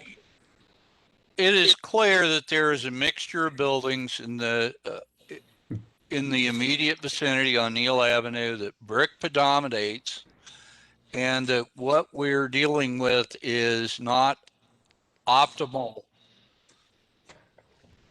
the optimal solution, but an appropriate one. So I've got another issue, which is if it is to be a frame structure, it wasn't too long ago that we refused to approve hardy plank on main buildings. We have done so for a few main buildings now, but on secondary streets that are much smaller than this one. And I am suggesting to you that if you go frame, and the rest of the commissioners are here, including our architects, you may run into a big issue with your selection of hardy plank as your frame material, if in fact a majority of the commissioners were willing to consider frame. So I wanted to point that out. I want to also point out, from my viewpoint, there is a garage in the alley shown in your photos. I'm sorry, a carriage house, which is 3.5 stories high. It's the blue one. We approved that, but it was a horrible mistake. It dwarfs everything else back there, including some single-family homes back there in the alley. We do not operate on precedent. We operate on what's appropriate under the code.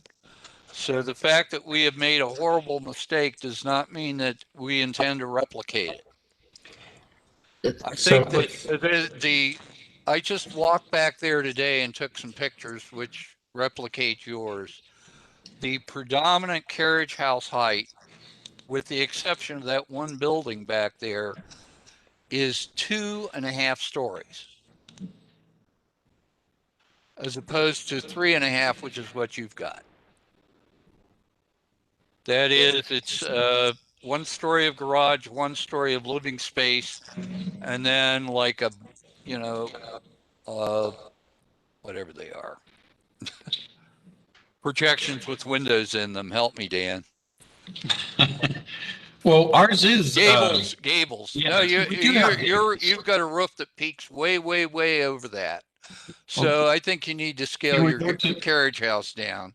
But that's just me. Other commissioners.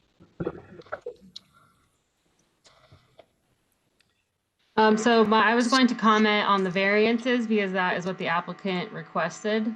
Yep. And as far as that goes, I would be comfortable with each of these aside from the 2 side yard variances, because I feel we should probably nail down the design of the house and the architectural plans before we approve a side yard variance. But if we're just looking for support for including a accessory dwelling unit, as well as, you know, it's a smaller lot width than is required, and that there is an accessory dwelling unit on the alley, I think that those conditions appear elsewhere in the neighborhood, and I would support those variances.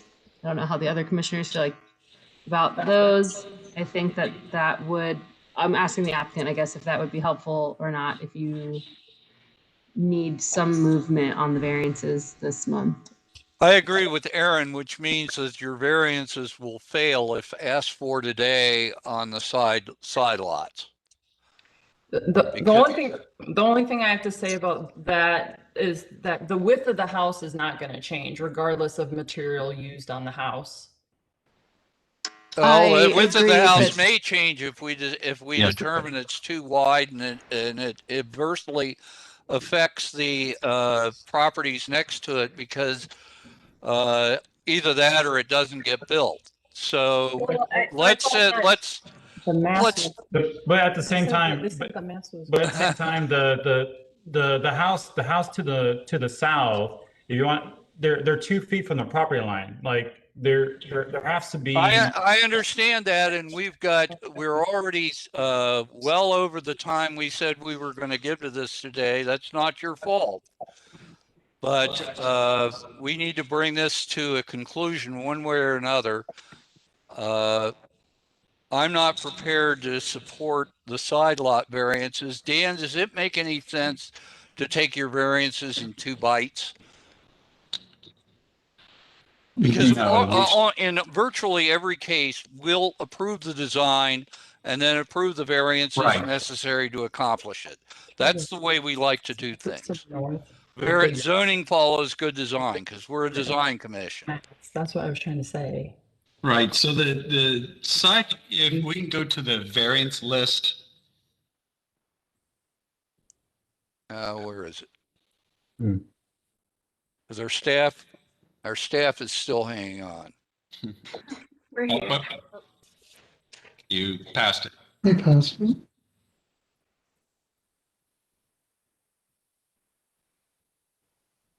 There we go. So these are the list of variances that we're requesting, and some of that side yard setback was because of the not meeting that 50-foot standard. You know, when they subdivided this lot, they made it a 45-foot width lot rather than a 50-foot. So there's 2 different requirements in terms of side yard. There's to be the 9-foot setback, which is split on either side. So would be 4.5, and then there's also the other side yard setback, you know, where it's required to be 5 feet. So if we went to 4.5 feet rather than 3.5 feet for setbacks, could we get that approved? No, I think the question is it helpful for you to know that we would approve an accessory dwelling unit and an increase? Let's see, I think that's the only variance that is at question right now. I don't think we're ready to discuss the side yard until we've determined the architectural renderings, elevation, and site plan. Well, so the point is, you want to get started going to city council, but why go twice, right? Right. So and you're not going to end up with all of your variances today. So is it all right with you if we continue the whole lot? Mike, what do you want to do? Well, so the one thing that Dan was talking about was like section 4 and 5. Like, if all we're saying is going like from 5 to 4.5, like these are like 6 inches. We're just, I know you were talking about like the side and the It's too soon. sections. You're asking us to shave 6 inches to make very minute determinations about side clearances for a building that we have not approved. Well, the thing That's is that pulling would something out of the air. I'm not prepared to support that, and neither is Commissioner Moriarty. So if we took a vote, it would be at best 2-2, if not 0-4 or something in between. What? So do we have we now have kept staff over and our other commissioners over. So Sarah, can you put this number 1 on next meeting? Well, I Yeah. just want a Go clarification. ahead. So the only variance you have an issue with is the side yard setback. So far. Right. Generally, And also so, Anybody else, does anyone else have an issue with any of these other variances? I do not, and my understanding for Dan as well as the applicant, the question is, it sounds like, given this extra time we've spent this evening, we could approve 7 of your 9 variances or however many there are, and the side yard is that remains. However, if you don't take that, I don't want to call it an offer, and we bring the other commissioners back, we essentially start all over, in which other commissioners may have concerns with these other variances that it appears could pass this evening. And so, understanding you all, maybe that doesn't move the needle for you, but it avoids having to come back. And this past, 37 minutes we've spent on these issues, we would start all over. Understanding that those commissioners, my recollection is that they had significant concerns with these issues. And so I think that's the question right now is, we are fine with that. So we can move forward and we can table that for next month. Table the side setback for next month. We're tabling all the variances or just numbers 4 and 5? Just tabling 4 and 5 for next month, sir.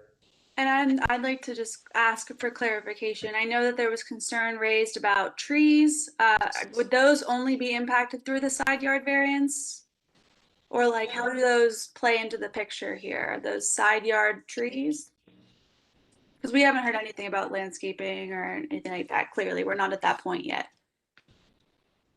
But the trees were not part of the variance request, correct? Just making sure, that they're not like in the side yards, or if, we can do that for next month. Yeah, and we aren't dealing with the side yards. Right, just clarifying that they're not a part of any of the other variances. The only thing here is the side yard that would be changing the lot in some way.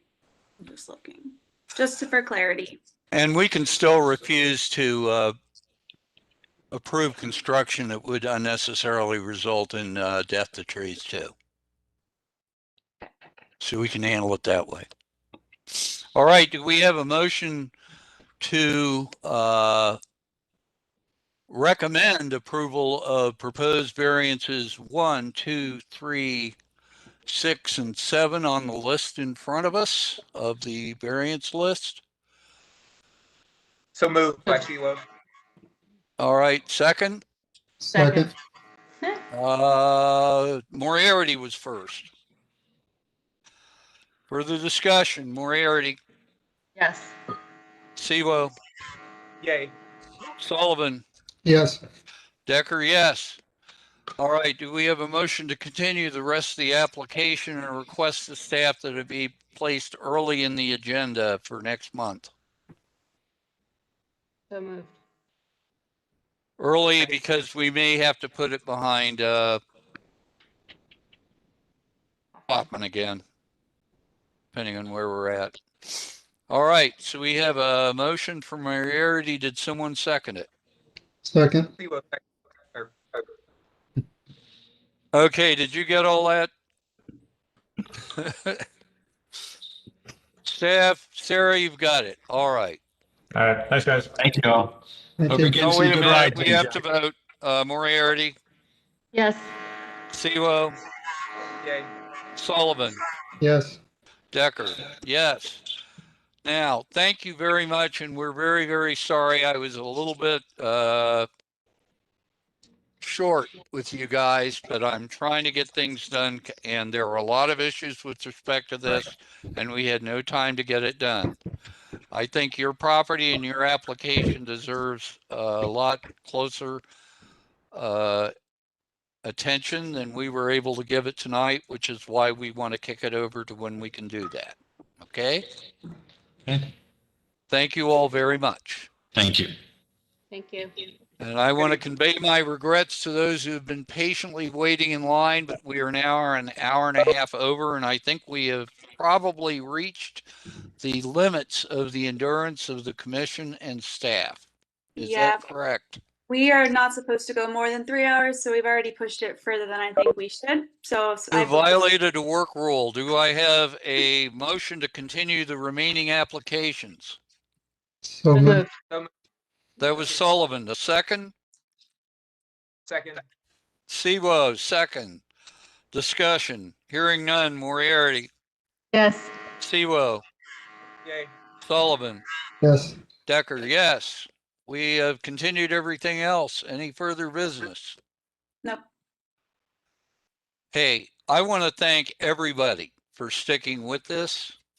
It's been this has been a difficult evening to try to get everything done without being mean to people. So. Well, yeah, thank you to all of you for your attention to everything and your ability to stay on late. I really appreciate you, and you've really given a lot of good attention to all of the projects, so we appreciate you. And I'm sure the consumer complaints will come in later. Do we have a motion to? A motion to adjourn. We are adjourned. Thank you, everybody. See you in 2 weeks. Thanks, guys. Thank you, Sarah. Thank you, staff. Bye-bye. Bye, everybody. Thank you.